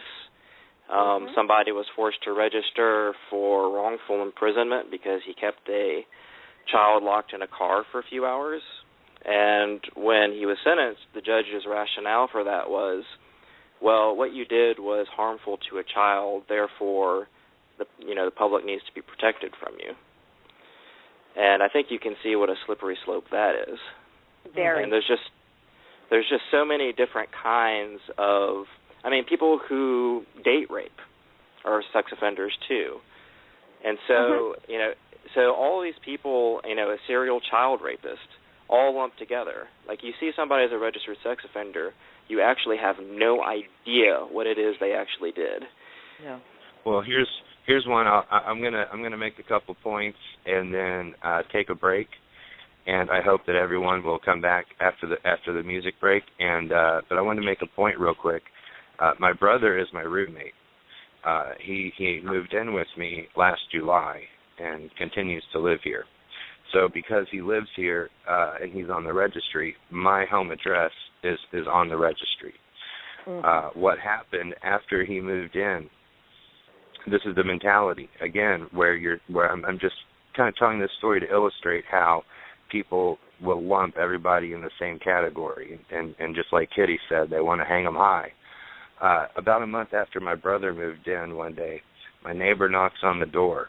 He has a plain envelope with just his address written on the front, and he shows me what was inside the envelope. There was no stamp. It had not gone through the U.S. postage, but it was hand-delivered to his address and probably every house on this block. It was a plain envelope with just an address. Inside was Xerox copies of all of my brother's files. I say all, I'm sure not 100, every single file, but the basics. All like of his downloaded off SafeNet type? Yeah, off of MODOC, Missouri Department of Corrections.com. And you can go in and look up anybody and print off their picture and their information. It's there for the public, and he is registered. He's on there. He's not hiding. This is not a state where you don't have to put a sign in your front yard. So we don't put a sign, but, he is registered. It's not hidden. Well, some citizen took it upon themselves to make these packets and hand-deliver them to every neighbor on my block. And the following day, I received one in my mailbox 24 hours later, as if to say, yeah, we were here putting these in the mailbox yesterday, and then we came back to put one in yours today. And it was the same packet, the same material. But that kind of goes into gang stalking, and this touches back on what everyone's talking about, where, for one, if you're a registered offender, they're just going to lump you into this ultimate bad guy category. Yes. And for two, they kind of are quick to assume guilt. If in Kitty's case with her nephew, everybody's quick to jump to assume guilt and want to hang them high. And, so at that point, honestly, it's been about 6 months now and everything seems to be okay. But for a little while there, I was worried about gang stalking situation. Somebody, with some kind of vendetta. Well, there's been guys that have been brother. beat up and stuff, nonviolent sex offenders that have been beat up, stalked, literally. Well, I was going to mention, I want to take a short music break. Before I do that, I want to announce to the listening audience that my show is The Aberration on Stay Bold Radio. It airs Friday nights at 8 p.m. Eastern. That's where this program tonight started, was on an episode of The Aberration. I took a break last Friday night because it was Valentine's Day, and I figured everybody was out doing their own thing. And I'll be back this Friday night with Chris Saldana. I hope I'm saying your name right. If not, you can correct me when we're live on air. Next Friday night, that'll be February 21st, and we're going to be talking about the Florida Craigslist entrapment stings, where Chris was a victim of this Craigslist entrapment. And this happens, not just in Florida, but in particular in that state. Him and another man named Trey are going to be talking next Friday night on The Aberration about the Florida Craigslist sting entrapment and what's going on there. So I'm looking forward to that as well. It's kind of a continuation of this topic. And technical issues here at Stable Radio. We are back live with U.S. government uses child porn to entrap citizens, and the time is 7:58 Eastern Standard Time in America. That barbecue sauce commercial is just kind of an inside joke. I'm hoping if I play it long enough, Casey Masterpiece will start sending me a check in the mail. But it hasn't happened yet. What's that? So you want to pull Stephen Colbert? Yeah, that happened on his show. People started sending him stuff. Right. Yeah, they could send me some barbecue sauce. I wouldn't complain about that either. So we're back, and we're joined with Rita from Kitty Wolf, and Rita from Caution Click, and David, who was telling us about his personal story of being labeled as a sex offender for life. And, I guess one thing we kind of didn't touch on is, you admitted that you kind of stumbled across these pictures, and at first you weren't interested, but then you kind of were, and then you became more and more interested. And one of the points that Kitty makes is that a lot of these images that are continuing to be put up on the Internet, it's the FBI putting it up there. Yeah. They're creating this environment, where you weren't actively seeking this stuff, but they put it there, and then you see it, and now you're interested. Well, that goes to stimulation. Here you're a young puberty, you're hitting puberty, you're in high school, and you're a boy. Okay? If we were to go back in time to 1950, your first stimulation was the high school cheerleader team, but there was a different world then. Nowadays, you're flooded with it on every aspect. So when you hit those pictures and you think that you're alone and you're looking at them, that's kind of what you perceive to be like a private moment, you and your sexuality and yourself there, and guys do that. That's a guy thing, I think that by introducing you, they say that people that are addicted to porn, it starts off adult porn and gets into the child porn, and you want more, you want greater, it's kind of like a drug addiction in a way. So if you're out there and you're a teenager and your first click on a Winnie the Pooh song and you're going to pull up a picture of porn and you're, a teenager, you're going to look. Well, okay? And they also create that slippery slope where they're molding the taste buds of the viewer, where look at the market of legal 18 plus models legal porn that is themed around barely legal 18 plus, Girl Next Door. These are Hustler has the barely legal line, Playboy has Girls Next Door, college girls, co-eds. And look at the big market for babysitter porn. Okay, seriously, babysitter porn. Just think about that for a second. I'm not a Howard Stern listener, but I have a cousin who is, and I was riding in a car on a road trip with him. He was listening to Howard Stern, and Howard Stern was going on about how he loves babysitter porn. It's his favorite porn. Well, let's look at the fantasy there. Who's typically the babysitter? Usually a teenager. So they're creating this. They're molding the taste buds of the porn viewers, in my opinion. Actually, just let me comment on it. We are now working. This is Rita again, and Margie could verify this. We are working with documentary filmmakers who are exploring what is happening, exactly what you have just said, that we are literally cultivating this societal problem. And I'd be happy to introduce anyone to the filmmakers. We've met them at several conferences. They've been to my home and done filming, just to expose this problem, to educate the public on it. Excellent. Well, I don't mean to interrupt, but I would like to hear more about that movie they're working on, the documentary. We have about 7 minutes left of the live show. We can talk for another hour after the live show. If we want to, we have a whole another hour to talk. But what happens is everybody who's listening on the Internet right now, if that includes you listening to my voice and you're on the Internet, and you want to continue listening to the show beyond when the live feed ends in 6.5 minutes, you'd have to call this phone number, 347-205-9576. It's listed on the Blog Talk Radio show page. If you call that number, you can join the conversation or just listen for the overtime. Now, the overtime hour is included on the archive replay, so anybody who listens to the show later, you will be able to hear the full everything that happens after the live feed ends.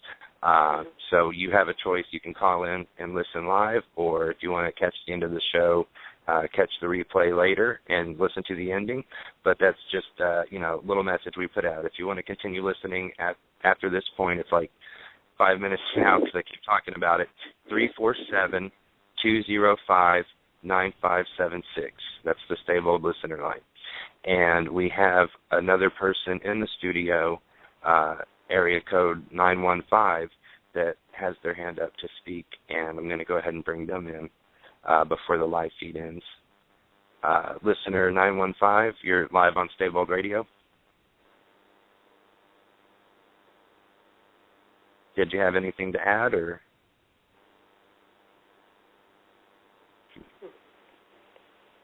I guess not. Okay. Sorry. So now everybody knows that the live feed ends in about 5 minutes, and we'll probably be talking a little bit after that if you want to call in and listen.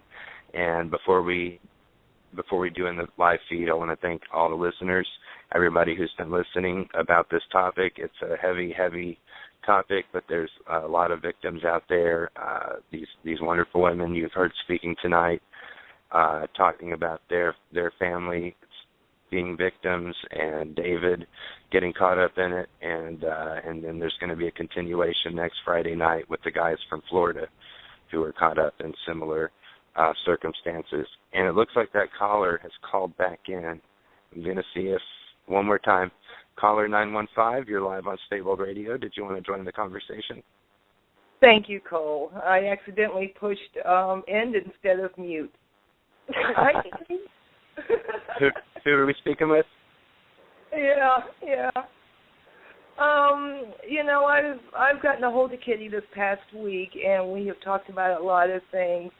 One of the things that I noticed when my son got wrapped up in this, he was 19 years old, and he had found these images online through a site that gamers would go to interact with each other.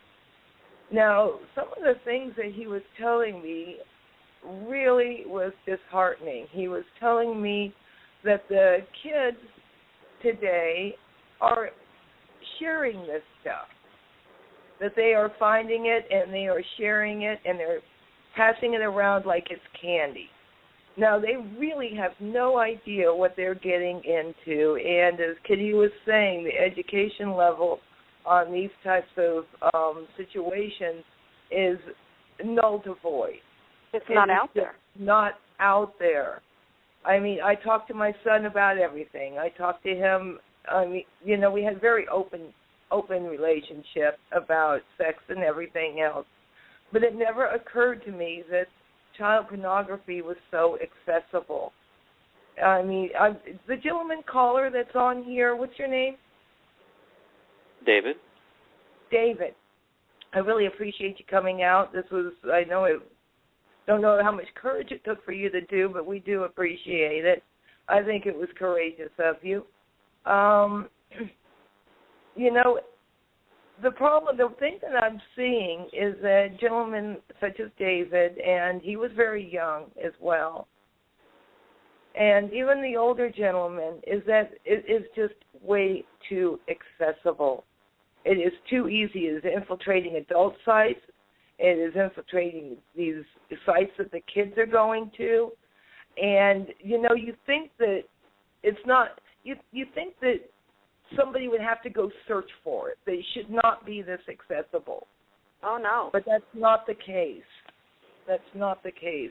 And when my son was telling me about all the other kids that were getting into this, it just, my heart sunk. He said, Mom, they would fill up a prison if they arrested every one of them. And you know what? I think they are. They are. It's hit every single state. They are going to fill up the prison with the youth of America, with these young boys, and they are going to ruin their lives forever without a single thought as to the implications that it's doing to us as a nation and a society. Can I speak to that for a minute? Please. So I was reading an article about a case where a 17-year-old guy convinced a 16-year-old boy and his 14-year-old girlfriend, who were in a sexual relationship, to produce and sell videos of themselves having sex to try and make money. And the 17-year-old, they were caught. The 17-year-old guy was tried as an adult. I don't remember how much time he got, but it was pretty serious. 16-year-old guy was tried. He got prison time. And they were going to charge the 14-year-old girl, too, because she was a willing participant. And the thing that's so shocking about all this is that you're creating all these laws ostentatiously for the purpose of protecting children, and I want to know, how does sending children to prison protect them? You know, children get raped in prison. They get beaten up and abused. Prison is not a good place for children. Not only that, but there has to be, at some point, I mean, these people that go around and do this. I asked an FBI agent that was involved in one of the stings, you know, do you care how the kid got it? Well, no, that's not my job. Do you care about treatment for this or what happens afterwards? My job is just to get them and lock them up. Right. And another thing is that... I think we have a big... One hand doesn't see what the other hand's doing. Right. You know? He's told to go out and get. Any, you know, high school student with a camera can produce child pornography. And so one of the things that you're seeing a lot more of nowadays, from what I've read at least, is that, you know, you have a lot of teenagers with all their hormones and so on, you know, sexting each other. They'll take pictures of themselves and send it to their boyfriends or girlfriends because they're in a relationship already. I mean, they're already in a sexual relationship, and this is just a part of that. And so, you know, when you start busting people like that, who are you protecting? And they bust a lot of those. I don't think America realizes how many kids will, you know, pull their top up and send it to their boyfriend. Their whole world, their whole social life is spent on these devices. You know, nobody looks up at a crosswalk. They're all texting. Plus, you're stimulated by what society dictates. If every time you turn on the TV, you've got a Miley Cyrus or a Kardashian or somebody else doing a sex tape, you know, and they don't know that it's illegal because your stars are emulating it. You know, I can see where two teens might say, oh, we can make a sex video and make some money. Look how much Paris Hilton got off hers. So then you get into the whole morality of society. You know, whose job is it to educate? Whose job is it to teach? You know, and how do you prosecute that which you do not teach? Right, and what are your goals? Like, what is it you're trying to accomplish with these laws? To fill up the private prison industry and generate the cash dollars generated by those prisoners. Right. True? Yeah, that's what I think it is. You know, I've known people who've been in the private prisons, and, you know, the thing you got to understand about those is that they're not subject to the same laws and guidelines that government prisons are. The standards are laxer. And so, like, for example, I remember talking to one guy who said that at the prison he was at, they had, like, one basketball for the entire compound to use.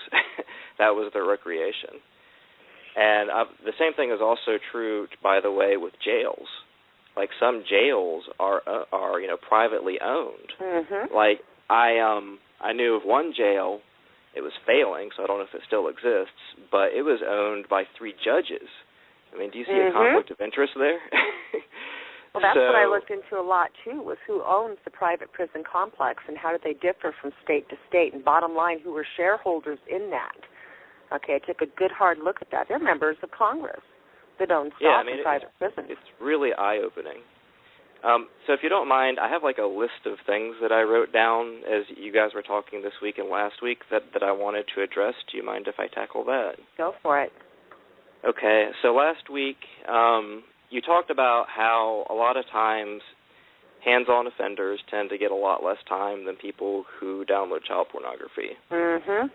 And in my experience, what I've learned is that a lot of the reason for that is simply the difference between federal and state crimes. That is that states tend to give out much lighter sentences than the federal government does. And since all Internet crimes cross state lines, they're all considered to be federal cases. And so to a large degree, it's really just a matter of who picks up your case. Like I know in my case, I had a lawyer tell me that I would have gotten probation if my case had been picked up by the state instead of the federal government.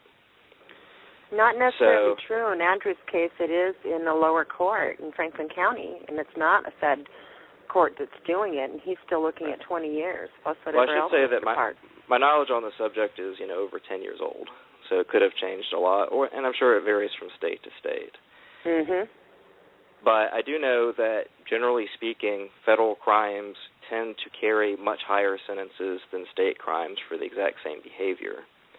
And the thing that really, I always assumed before I got caught up in all this that federal crimes were somehow more serious than state crimes because it was the federal government who was prosecuting you, and it just, I don't know, seems like more of a big deal. Yeah, but you would think, huh? Yeah, but it's completely arbitrary. It's just whichever governmental agency decides they want to take the case, that's who prosecutes you, and those are the laws and the guidelines that you're prosecuted under. And it can vary dramatically. And it depends on the prosecutor. Depends on the prosecutor. Yeah. That's true for all. Sometimes it depends on the judge. Our judge up here saw it different than other judges in other states. Right. There's a good example. It's the same offense.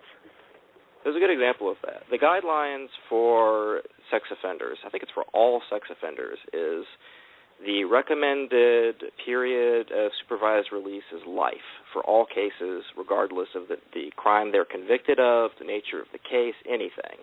The recommended term is life. Anytime they go under life, it's because the judge decided to. And you're saying that's for all crimes, drug crimes, all sex offenses, period. All of sex any offenders. kind. That's my son was. There was a recommendation for life supervision. We got lucky. Judge gave him 10. Well, that's what happens a lot. Is that in every single case the recommendation is life, but frequently the judge will give less than that, and how much less he wants to give is completely up to him. Right. But the recommendation, regardless on the PSI, is always life. Let's see. The other thing I wanted to mention was that you were talking before about how much pressure there is to put on people to take plea deals. Oh, yeah. I remember when I was talking to my lawyer, the way he put it to me was this. It only takes a jury deciding that one picture is of an underage child. It just takes one. And so all they have to do is go in front of a jury and just keep showing them pictures, one after another. Is this one child pornography? No, you don't think so? What about this one? So if you have, 500 pictures or whatever, they have 500 shots at convicting you. And any one conviction is enough. And not only that, but you're showing the jury all of your pornography, whatever it is, and however they react to that, that's going to affect your outcome. And so if you have any doubt at all about what's going to happen with that, you can kind of see how it might not be in your best interest to push things to that level. So, in my case, on my computer, there were a lot of, for example, remember how I told you that I had basically a trading post where people could upload anything?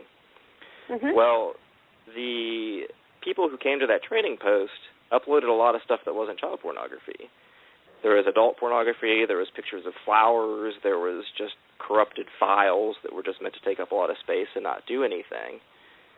And the police, all they did was they did a file search on a directory and used that number of files for what they convicted me of. But the thing was, there was no point in arguing because, the maximum, you get the full enhancement, I think it was at like 600 pictures. So if you have more than that, the fact that the rest, half of the rest of them are bogus, it makes you look bad to the judge, but there's no point in arguing it. And so they do all kinds of... That's where a good defense comes into play. You have to have your own forensic tech that, shows your trail. Otherwise, the jury can be ignorant about these issues, and so can some judges.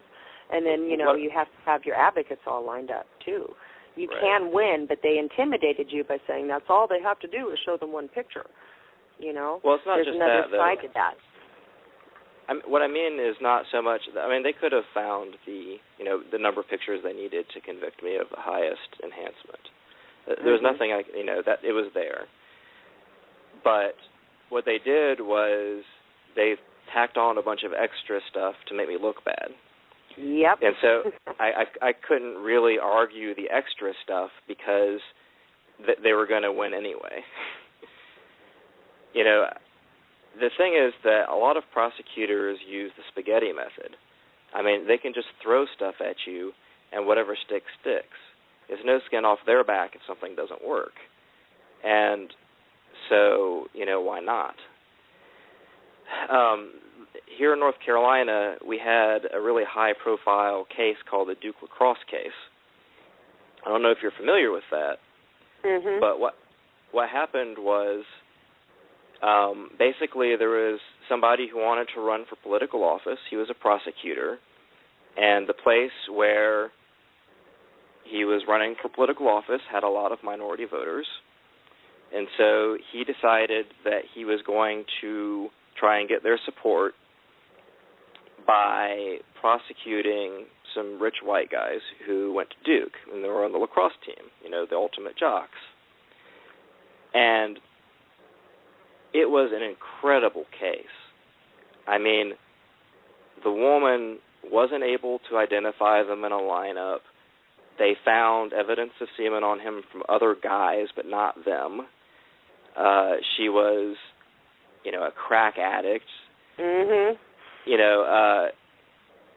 The prosecutor actually, basically, instead of doing a regular lineup, he just held up a picture of the Duke lacrosse team and said, okay, which of these guys did it? There was photographic evidence from an ATM that some of the people that she accused of doing it were not even there. There were pictures of some of the guys who she accused looking at her in just absolute and total disgust, like they didn't want to have anything to do with her. And this nearly went to trial. This one prosecutor, for purely political reasons, nearly brought these, young men to trial based on complete fabrications. And the thing is, they were able to fight it and, won. But how terrifying that would be. And these people are wealthy. They have connections. They have the means to fight something like this. It takes a lot of money, and that's another reason that people take plea deals, is because the money to fight this is astronomical. It is. It really is. My mom had to take out a mortgage on her house to pay for my court fees.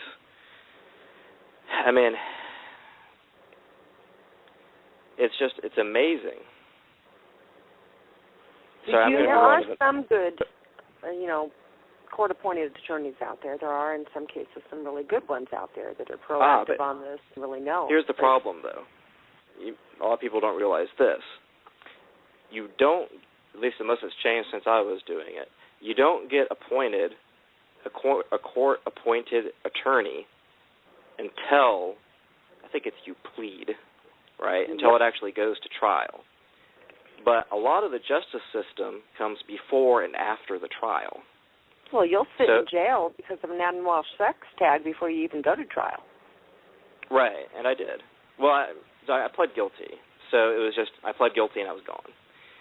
And I don't know if they had that tag when I was, when I caught my charge. But the thing is that things could have been worse for me.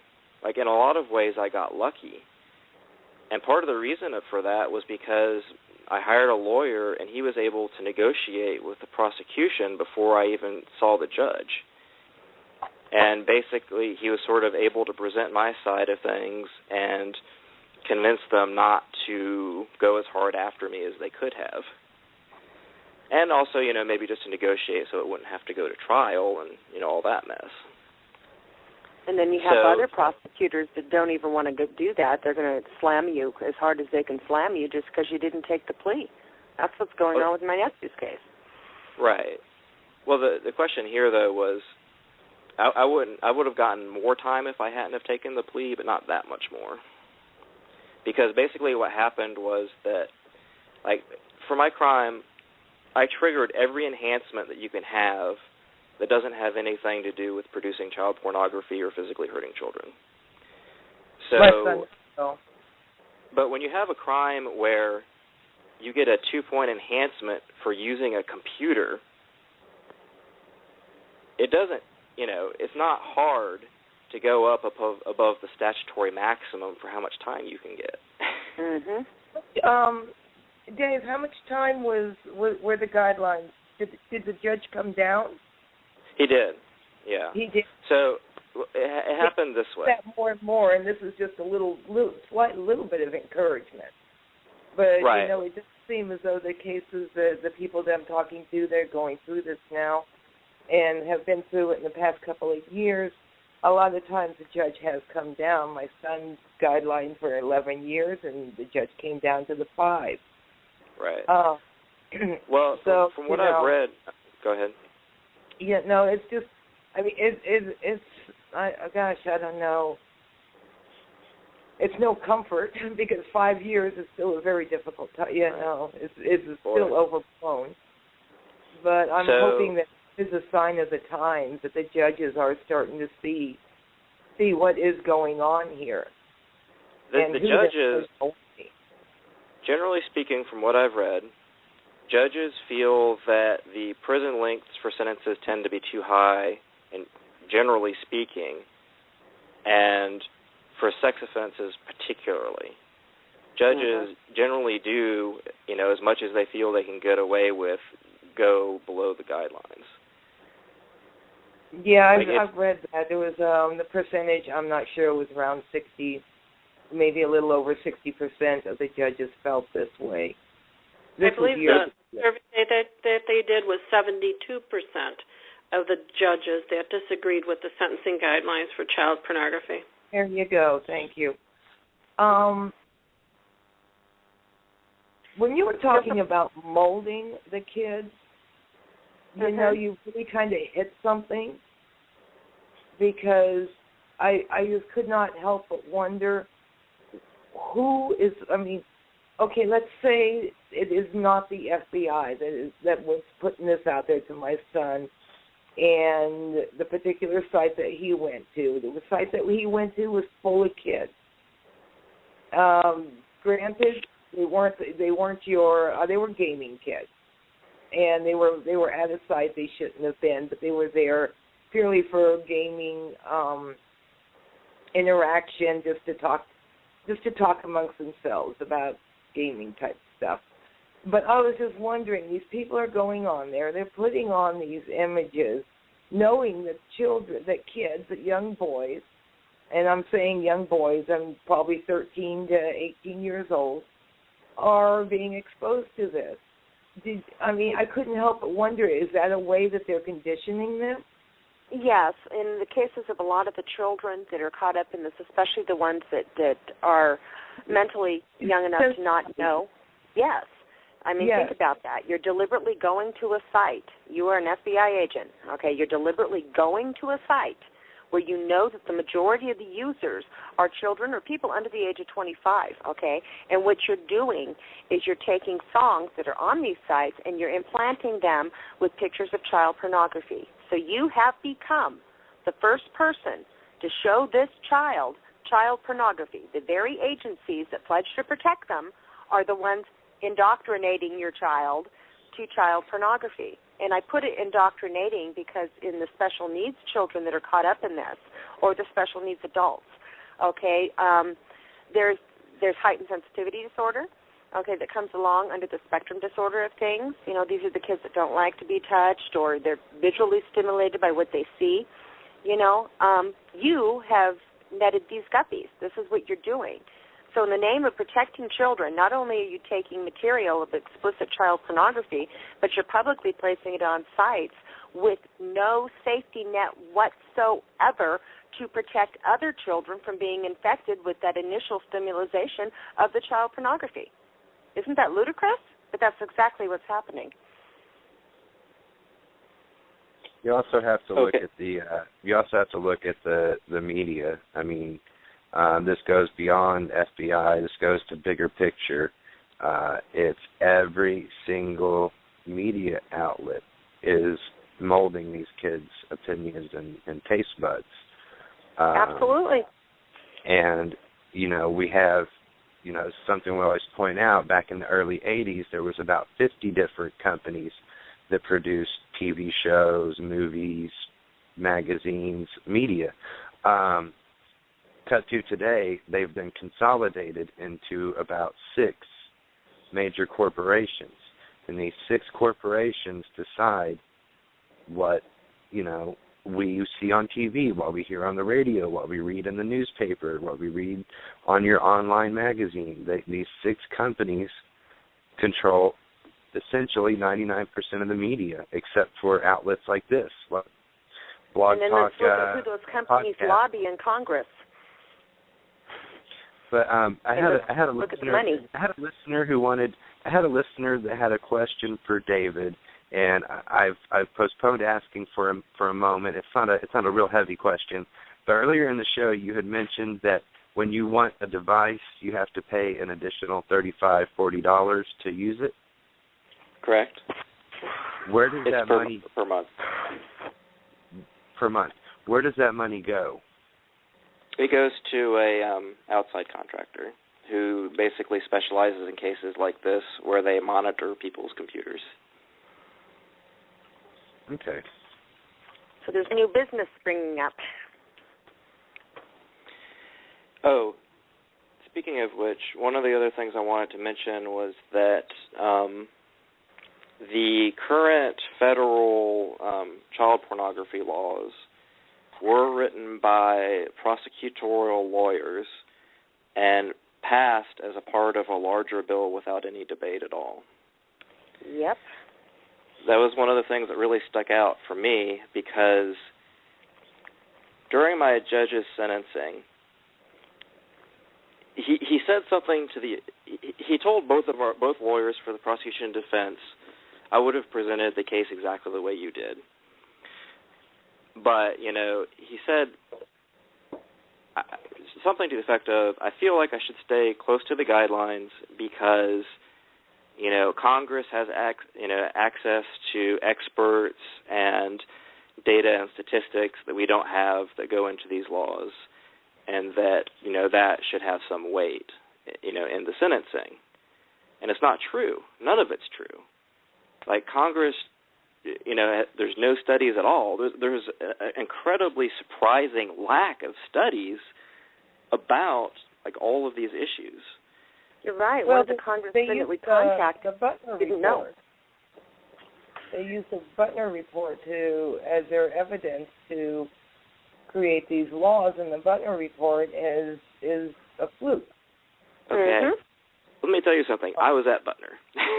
Yeah, you were. Oh, my goodness. You're the second person I've met. Okay, now, I knew people who were in the sex offender program before the Adam Walsh law. Here's what happened. I think I want to say it was called the STEP program, but I'm not positive. There was a sex offender program there that was completely voluntary and had no benefit at all. You didn't get a time cut. You didn't get, so much as a letter of recommendation to your probation officer. It was just for people who wanted help, to go and try and deal with their issues. So when people went there, they were basically pressured to say that they had done things that they hadn't done. Like, well, I know you did this, but you probably also did that too. And if they wouldn't, say that they had done these other things, then they were expelled from the program based on the assumption that they were lying and that they were blocking the recovery effort. That's what I mean by padding the numbers of the statistics. It's worse than that. Now, so when the Adam Walsh Law came about, the guy who, the head of that complex, basically the guy who was running that medical program, went to Congress. Hernandez? And he used the things that the people had told him in confidence to try and get better and, to change their lives as an excuse for committing them. Mm-hmm. Think about that for a minute.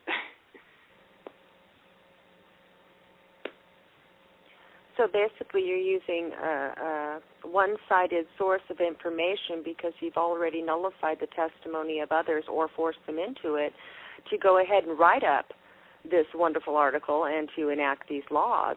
Because and then you punish the people who came to you for help. Mm-hmm. Yeah.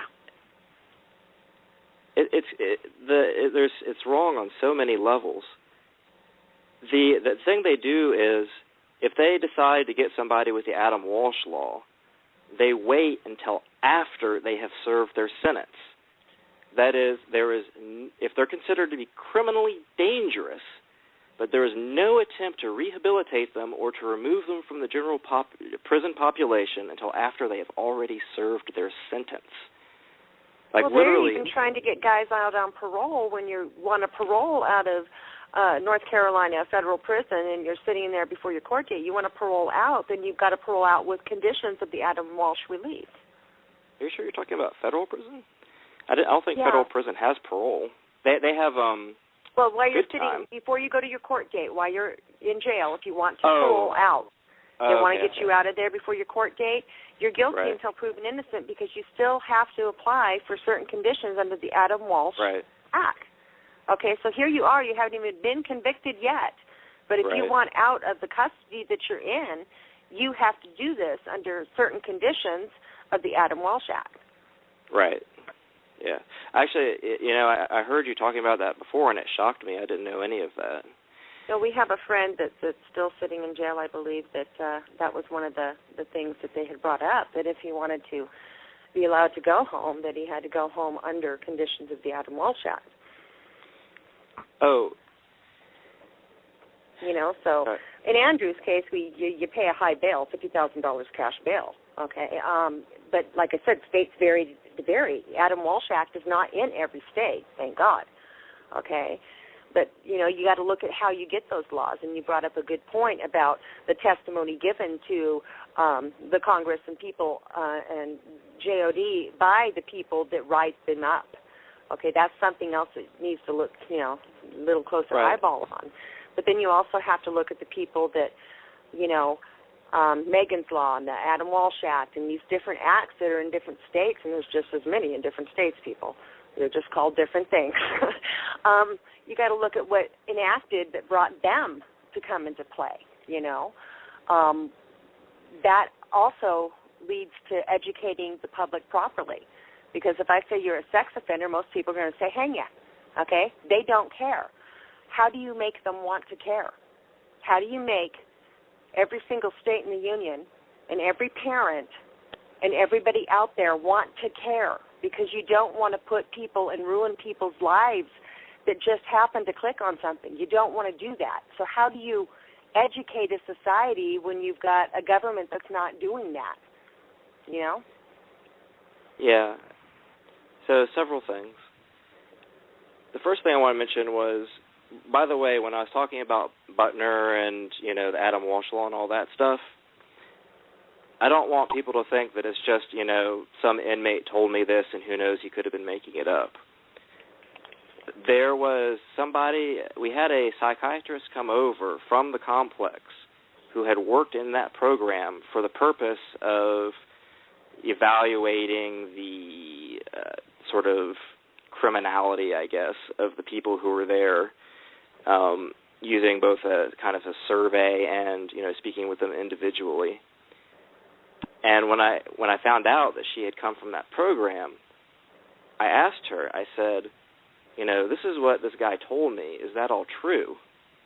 And she said, you know, for legal reasons, I can't talk about that. But I don't see why anybody would ever want to go into this program. That's what she said to me. And we had one similar to that up here in Alaska. It was a psychiatrist that believed that he could tell if somebody had sexual intent by some test that he invented. You know, eventually the guy quit working with children offenders up here. But, you know, it depends on what the people are told that go ahead and say, yeah, that guy can have the Medicaid waiver to work with these kind of individual special needs kids that may have sexual tendencies. He can tell us in advance that they're going to. You know, the guy turned out to be a quack, mind you.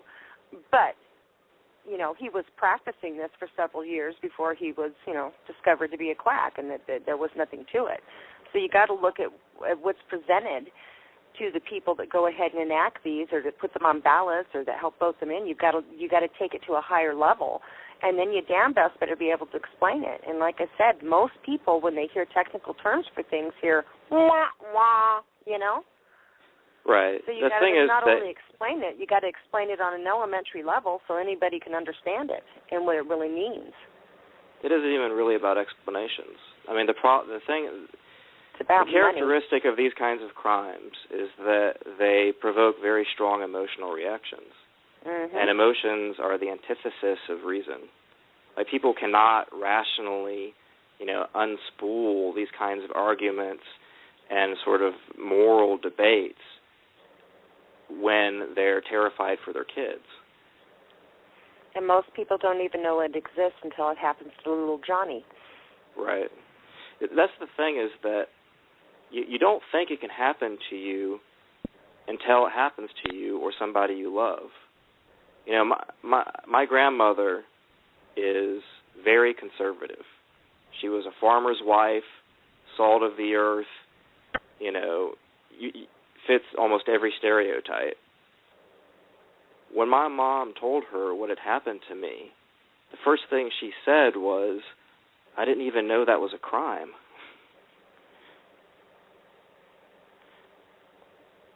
I didn't even know that was a crime. I think most people fall into that boat, especially when you look at the fine lines that are given in everyday life. You know, the Miley Cyrus's, the shows. I've turned on just regular TV, not even cable, and saw something that, you know, that I was shocked at. I remember when they couldn't show the bathroom on I Love Lucy show. Okay, so you have one generation that grew up with the bathroom not being allowed to be shown on I Love Lucy, and the next generation clicks on, you've got Miley Cyrus wearing this beach bathing suit that makes her look nude, grinding up on stage. You know, so then you get into that whole morality thing of whose responsibility is it to teach. You know, when the kid turns on the Miley Cyrus thing, most of us moms go in the kitchen and bake cookies. We don't want to hear that, you know. So you get into a generation gap, and you get into whose responsibility is it. You know, that is a big thing. Is, you know, that's why I asked you, did you know it was wrong? I want to take that a step further.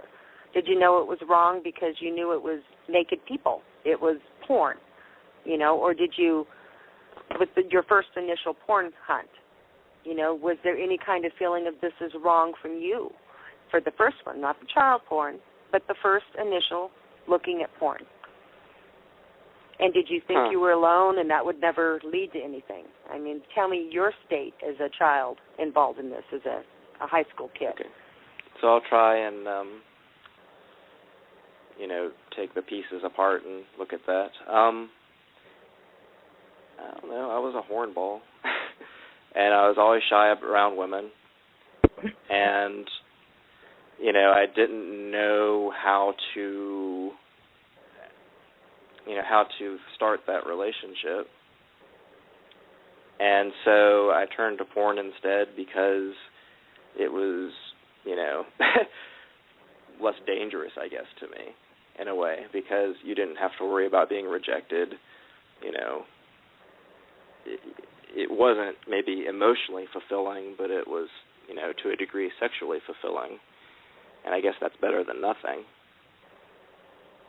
Did you feel wrong about the initial hunt? I felt a bit of shame, I guess, and a bit of embarrassment, because it is kind of a taboo thing. I mean, even we talk about, how sexualized everything is, but it's kind of like we have interesting lines about what is considered acceptable sexuality and what is not.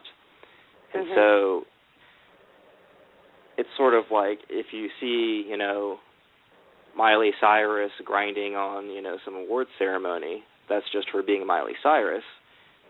But if you watch two people having sex, then you're some kind of pervert and freak.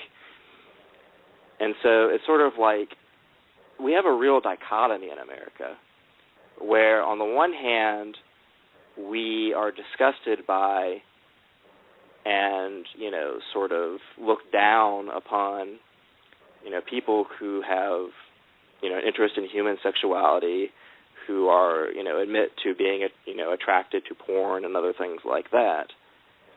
But on the other hand, we completely fetishize, youth and beauty and sexuality, everywhere you turn. And there is a kind of hypocrisy to that, where, on the one hand, you're going to wag your finger at somebody who looks at porn, whether they're addicted or, just want, whatever, just killing time. Somebody showed them something, who knows. You wag your finger at them and you say, oh, there's something wrong with you for this interest. But then you have, not just celebrities, but all kinds of people, in commercials and everything else selling sex. And people don't see a relationship between those two things.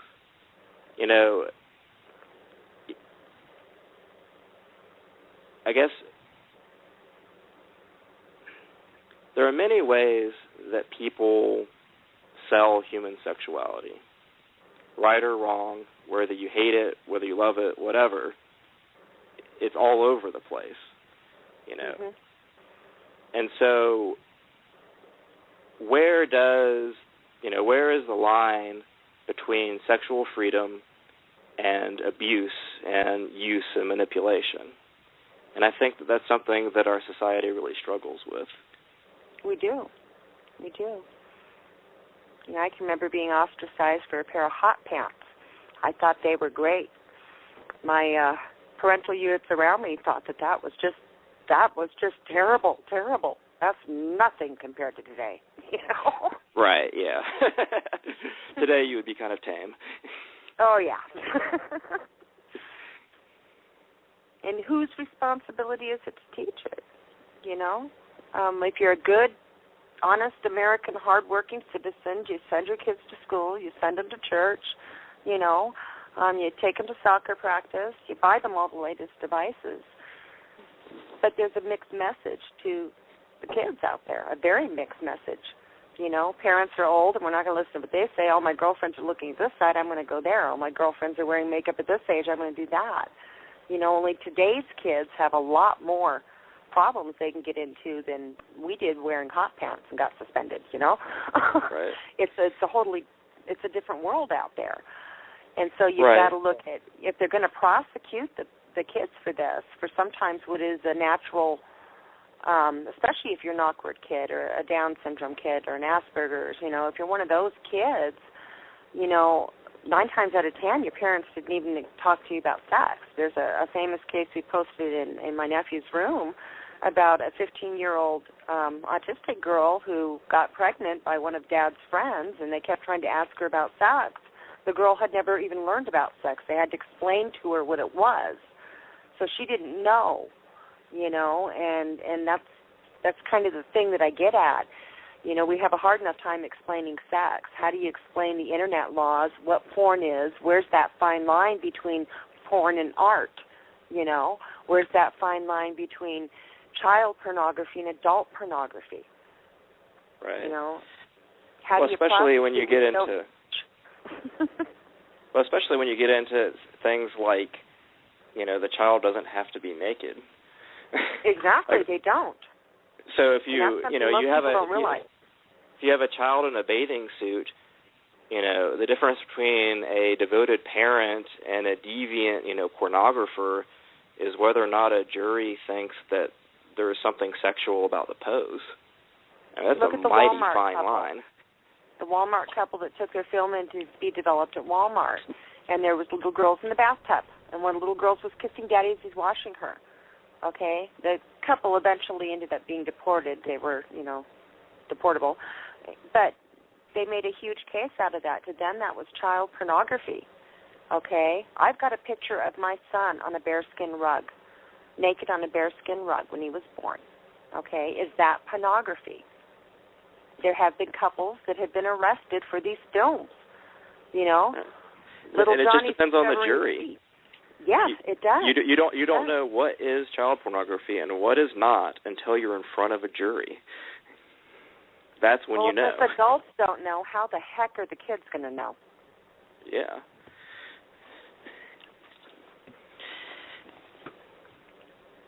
I think that what needs to happen is the ladies from Caution Click can tell you more about it. I like the direction that they're headed with, trying to beat it at a higher level and make people understand about what the sex tag reform should be about.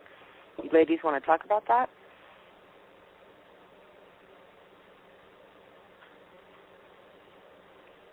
They could be gone. Oh? They might be gone. Rita? Yeah. Yeah, Rita had to drop out.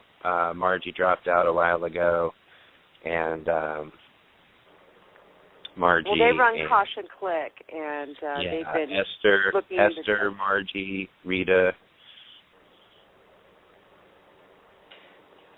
Can I go on a brief rant about the prison system in general? Oh yes, sure. This is an often quoted statistic, but I'm going to quote it again. America has the most people in prison and who have criminal records of any country in the world, both in terms of percentage of the population and raw numbers. We have more prisoners than China. We have more prisoners than Pakistan. We have more prisoners than England, our friends, our allies. Nobody has more prisoners than we do. Now, why is that? Well, the money is an issue, and also I think that we have a mentality in America where if there is a societal ill, we'll cure it with prison. We did it with prohibition. We're doing it with drugs. We're doing it with child pornography. There's just this feeling that if we just put enough of the bad people in prison, only the good people will be left and everything will be hunky-dory. And isn't that a fairy tale? We've proven with statistics that none of it works, none of it whatsoever. The war on drugs, okay, when you've got the CIA bringing in the drugs, Right. Well, prohibition was a complete failure. It created the mob in America. We ended up having to legalize it because it was destroying the country. And then the war on drugs. This is the war on pornography now. It's the war same on kind America's youth is what it is. You want to talk about indoctrination. Okay, if you're not even going to teach it in the schools, and most parents, in the little hick town of, Sullivan, Missouri, they go to church on Sunday and they don't talk to their kids about these things. But they will it's the same thing with drugs, devices. though. It's the same as with the drugs. It is. You know, they've put an awful lot of children in prison over drugs. Right? I mean, it's the same kind of mentality. You know, it is. We have go ahead. Well, it just brought a thought to my mind when I was younger, and I grew up in the 70s, and my father sits down and he tries to talk to me about drugs. There was not a more awkward conversation between us because he had no clue. You know, he just knew it was his parental duty to talk to me about drugs, but he had no real idea on what was going on or what to say.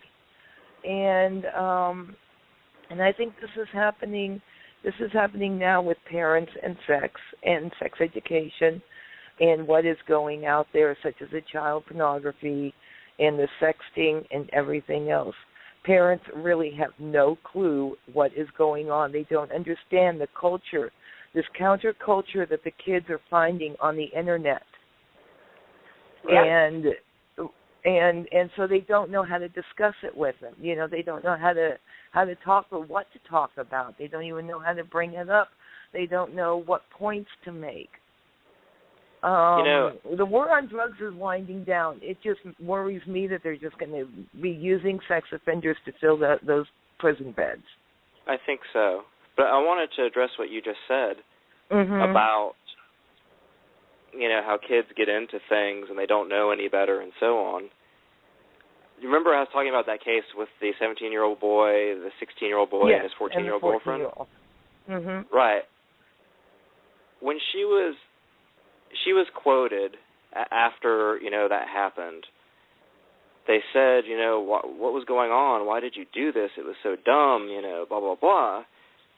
You know, she said, you know, we're teenagers. We do stupid things. Yep. And, you know, children it's true. think with erasers at the end of their pencils. You know, made a mistake. I can erase it. You know, no matter how good a parent you are, you can be the best mother in the world, have the best parents, have a good, you know, wholesome family, everything else you can want, a great school system. Kids are still going to do stupid things because they're kids. And it used to be in America that there was a recognition of that in law, that, you know, we understood that, you know, teenagers would make mistakes and, you know, depending on what it was, they should be punished, but with the understanding that they're teenagers and they're going to do stupid things. And it seems like the legal system has almost completely forgotten that.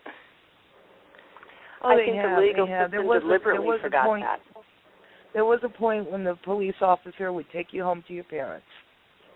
You know, when you were caught out in curfew, you were whatever little minor infraction you were out there doing. They would take you home to mom and dad, but not anymore. Now it's straight. No, they're targeting jail. them. They took the time and waited till Andrew was 18 before they prosecuted, and they do this in most of the cases of the children in the sting. Okay, they wait until after. Did that with my son as well. As soon as they saw that the activity wasn't happening anymore, he was quit going there, quit downloading it, quit doing it. He kind of wakes up. You know, he starts to mature. He starts to wake up, and he starts saying, "Boy, this is really stupid," and he quits the activity. Well, after he quits the activity, they're realizing that they're not going to get him any more images on or enhancements or anything else out of him. They come get him. He asked me, he said, well, why didn't they come earlier when I first got into it? You know, if they really cared, why didn't they come when I very first downloaded something? And that's what made me look at the money end of it. Yes, I think that they were just waiting to see where his activity was going to go, waiting for the enhancements, waiting for the images to pile up so that they could have a much better case. There were several, you're absolutely right, and that's what I found. I looked for consistencies in all the cases that started hitting after Andrew's video came out, and we started getting hit with a flood of people, you know. I don't want to talk about it live or anything, and I don't want to tell you my name, but let me tell you what happened to my kids. So I started documenting the different types of things, and I started looking for common threads. Okay, was this child a special needs child? Was there any education in the schools? how long did they wait from the time the child hit the link before they raided the home, then how long did they wait until they arrested the child. I found that they usually, in the majority of the cases, and I think it's like 92% of them, and I've looked at over 400, so in 92% of the cases, when it was a child, a person under the age of 18, okay, it can be 17, like I said, the youngest that we've ever documented was 11, they will wait until that child turns 18. Immediately after you're picked up for these charges, it goes out on CaseNet and other things around, depending on your state that you're in. They never say that this person hit this, almost 2 years ago when they were a teenager or anything like that. That made me look at why. Why is that done that way? Okay, these are kids, and 9 times out of 10 you're sticking them in adult federal court, and you can defend that and say they were a child at the time. So let me look at the ones that went to the federal court stage. And when I looked at those cases, what I found was a consistent thread of them not only waiting, okay, but by the time this person gets to court, they're no longer a child. They're 18 years of age, and the adult side of things kicks in there. Okay, there's only one case I saw that was, and this turned out to be the 11-year-old now, is going through a juvenile court on this. Okay? So I looked at the money. Okay, let me follow another trail here. Okay, I'm seeing too many consistencies. So let's see where they all lead. Let's see what the bottom line is. I wanted to look at the plea deals. Some of these kids had minimal amounts. Like Andrew has 2 clicks on the same link, same video link. And forensics can show you how long he looked at that link. That's where knowing a good forensic tech to go to court comes in handy. So let me look at this real close. How many of these kids were forced to take pleas, and let me find out the reasons why. Okay, beans are all going to hit me up, so let me go ahead and look at that. 96% of the cases were forced to take pleas. What I mean by forced is we'll use the example of the kid 1 county over from where Andrew is. He had his computer stored in the basement. They went to his mom's house after he got the computer back and hooked it up. Okay, pull the kid in. Tell the kid if he passes a lie detector test that proves that the computer was at the friend's house and stuff, they'll go ahead and let him go. Kid passes the test. Okay, the federal agent involved is the one that said, no, you don't cop to this, I'm going to go ahead and take your mom in. Okay, they're allowed to do this, people. They do that all the time. But I wanted to know what was the emphasis on plea deals. What does the plea mean? In all of the plea cases, there was probation, but the sex tag, okay? And in some cases, it would be a minimal of 5 years, but the sex tag for multiple pictures, or if you passed it, this thing, okay? The prosecuting attorney is not going to stand up there and tell the judge, here's how exactly we did the sting. We put this song, this picture right here, this naked girl, we put this on the Cindy Loeffner Girls Just Want to Have Fun video, and we went after anybody that hit it. There's such a thing called oversight, okay? That was never and has never really been addressed on how you protect the ones, the innocent people. You're running a sting. You're going to a site that you know that, yes, some child porn people trading that go there. But there's also a huge population of people trading games, pictures and recipes, and all kinds of other stuff. And you're going to place this picture of child porn with its missing and exploited child tag so you can track it. You can track the IPs off of anybody that hits it on that site, that public site. You're not going to give any warning, and anybody that hits it is guilty. Anybody that hits it, you're guilty. If you click it by mistake, you are now guilty of possession of child pornography. Okay? The oversight on this. Why wasn't there oversight? Well, let me look into what it generates. We're not talking about 1 or 2 kids in every state. We're talking about hundreds of kids in every state, thousands of kids sitting in jail. That doesn't even count the adults. That's just the kids or people that hit it when they were a kid. And if we have that kind of percentage rate of them wanting them to take plea deals, you can't help but look at why and what does it generate. I grew up, if you want to get to the root of anything, you follow the money. That's why I had you explain what prison was like, what it cost. We haven't even gotten into what phone calls cost at prison or the North Carolina wanting to charge them for their food and medication, let's follow the money just on a legal standpoint. Remind me to address that later. Okay. You can address it now. What it gets down to is, I feel, in my honest opinion, that it was a deliberate setup of America. That we have more private prisons than we should. We have a lot of government officials and celebrity officials who don't stock in the private prison, to include members of the Catholic Church. Okay, so let's look at the prisons that don't stay full. Let's look at some good, honest police from time to time say, I'm not going to go arrest that kid. Are you kidding? That kid's a Downs kid. Let's look at what happened to the cop for not doing it. They get $160 from me every month. That's how much I send my son for commissary, $40. What does that break down to? $40 a week. That he you look at the number of people in prisons. You look at for how many people are there for heinous crimes or crimes where they're victimless crimes, and then you look at the numbers. Get into what it costs for prison. Go ahead, David. So, all right, my county jail, I was there for a year. I would call my dad, I think, like twice a week for about 10 minutes each call. By the end of the year, it ended up being about $1,400. Okay, now break it down for me.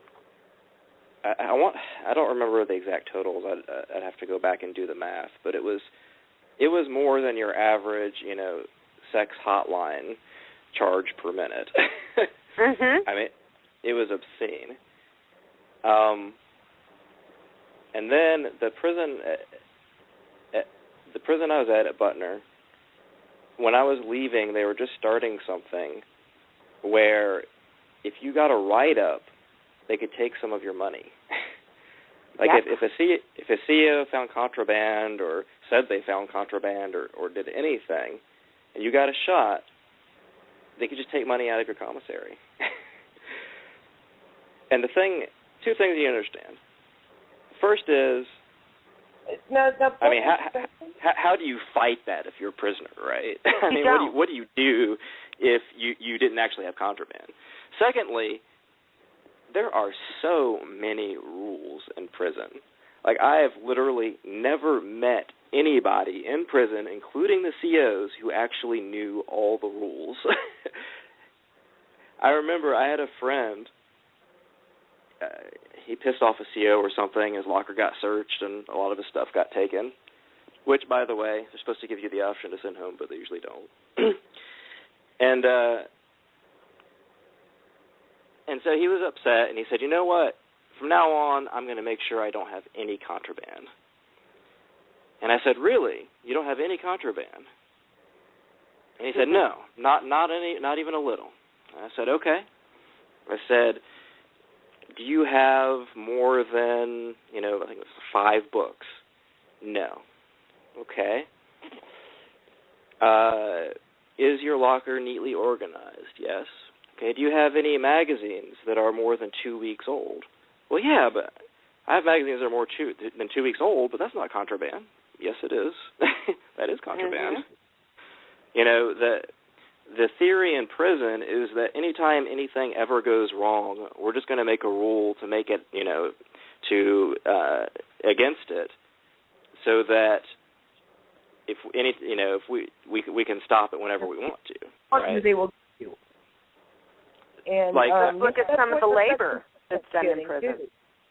I don't believe there's a U.S. citizen that is not immune to some kind of persecution. If they want you, they will get you. Well, that's the really scary part about the laws that were just passed when you're dealing with the NSA and you're dealing with the Patriot Act and a few indefinite detention. Right. When you're looking at that is a mechanism. I just had to jump in. I wanted to let you guys know we have about 2 minutes left, and the show's going to end. We can't. It cuts off at that time. I have no control over it, so we're probably going to have to wrap it up. And I wanted to say thank you again to everybody who called in and spoke and gave testimonials tonight that is no longer on the line. Thank you to the caller and the 215 area code for sharing your story. Thank you to David That was very brave to come on and talk with us about this stuff, and to Kitty for everything you've done and getting this whole ball rolling. And Jackie. Sorry? And Jackie. Jackie. Okay. Oh, your name's Jackie? Yeah, that's me. Sorry. Okay, sorry. And Jackie.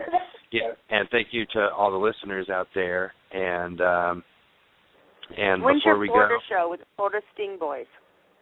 that's next Friday night, February 21st at 8 p.m. Eastern. We'll be joined by Chris and Trey from Florida talking about the sting operations going down there. They've both been caught up in that. And is there any websites you guys wanted to throw out there before they cut us off here? Govern Us. What's that? Well, Govern Us is a Florida a website set up for the Florida Sting. Dave, are you and other stings and other sting victims? It's dealing with the soldier stings. Like I said, there's many. Please do go check it out. And Dave, are you working with any groups right now? Not at the moment. There's a fellow named Wayne Bowers who sends out an email list of current events as deals with sex offenders. Yeah, so that's Dwayne's how I awesome. found out about this podcast. Oh, Dwayne's awesome. Hit me up online, David. I'm Kitty Wolf on Facebook. I can't use Facebook. It's a felony. Is there any way we can keep in contact with you, Dave?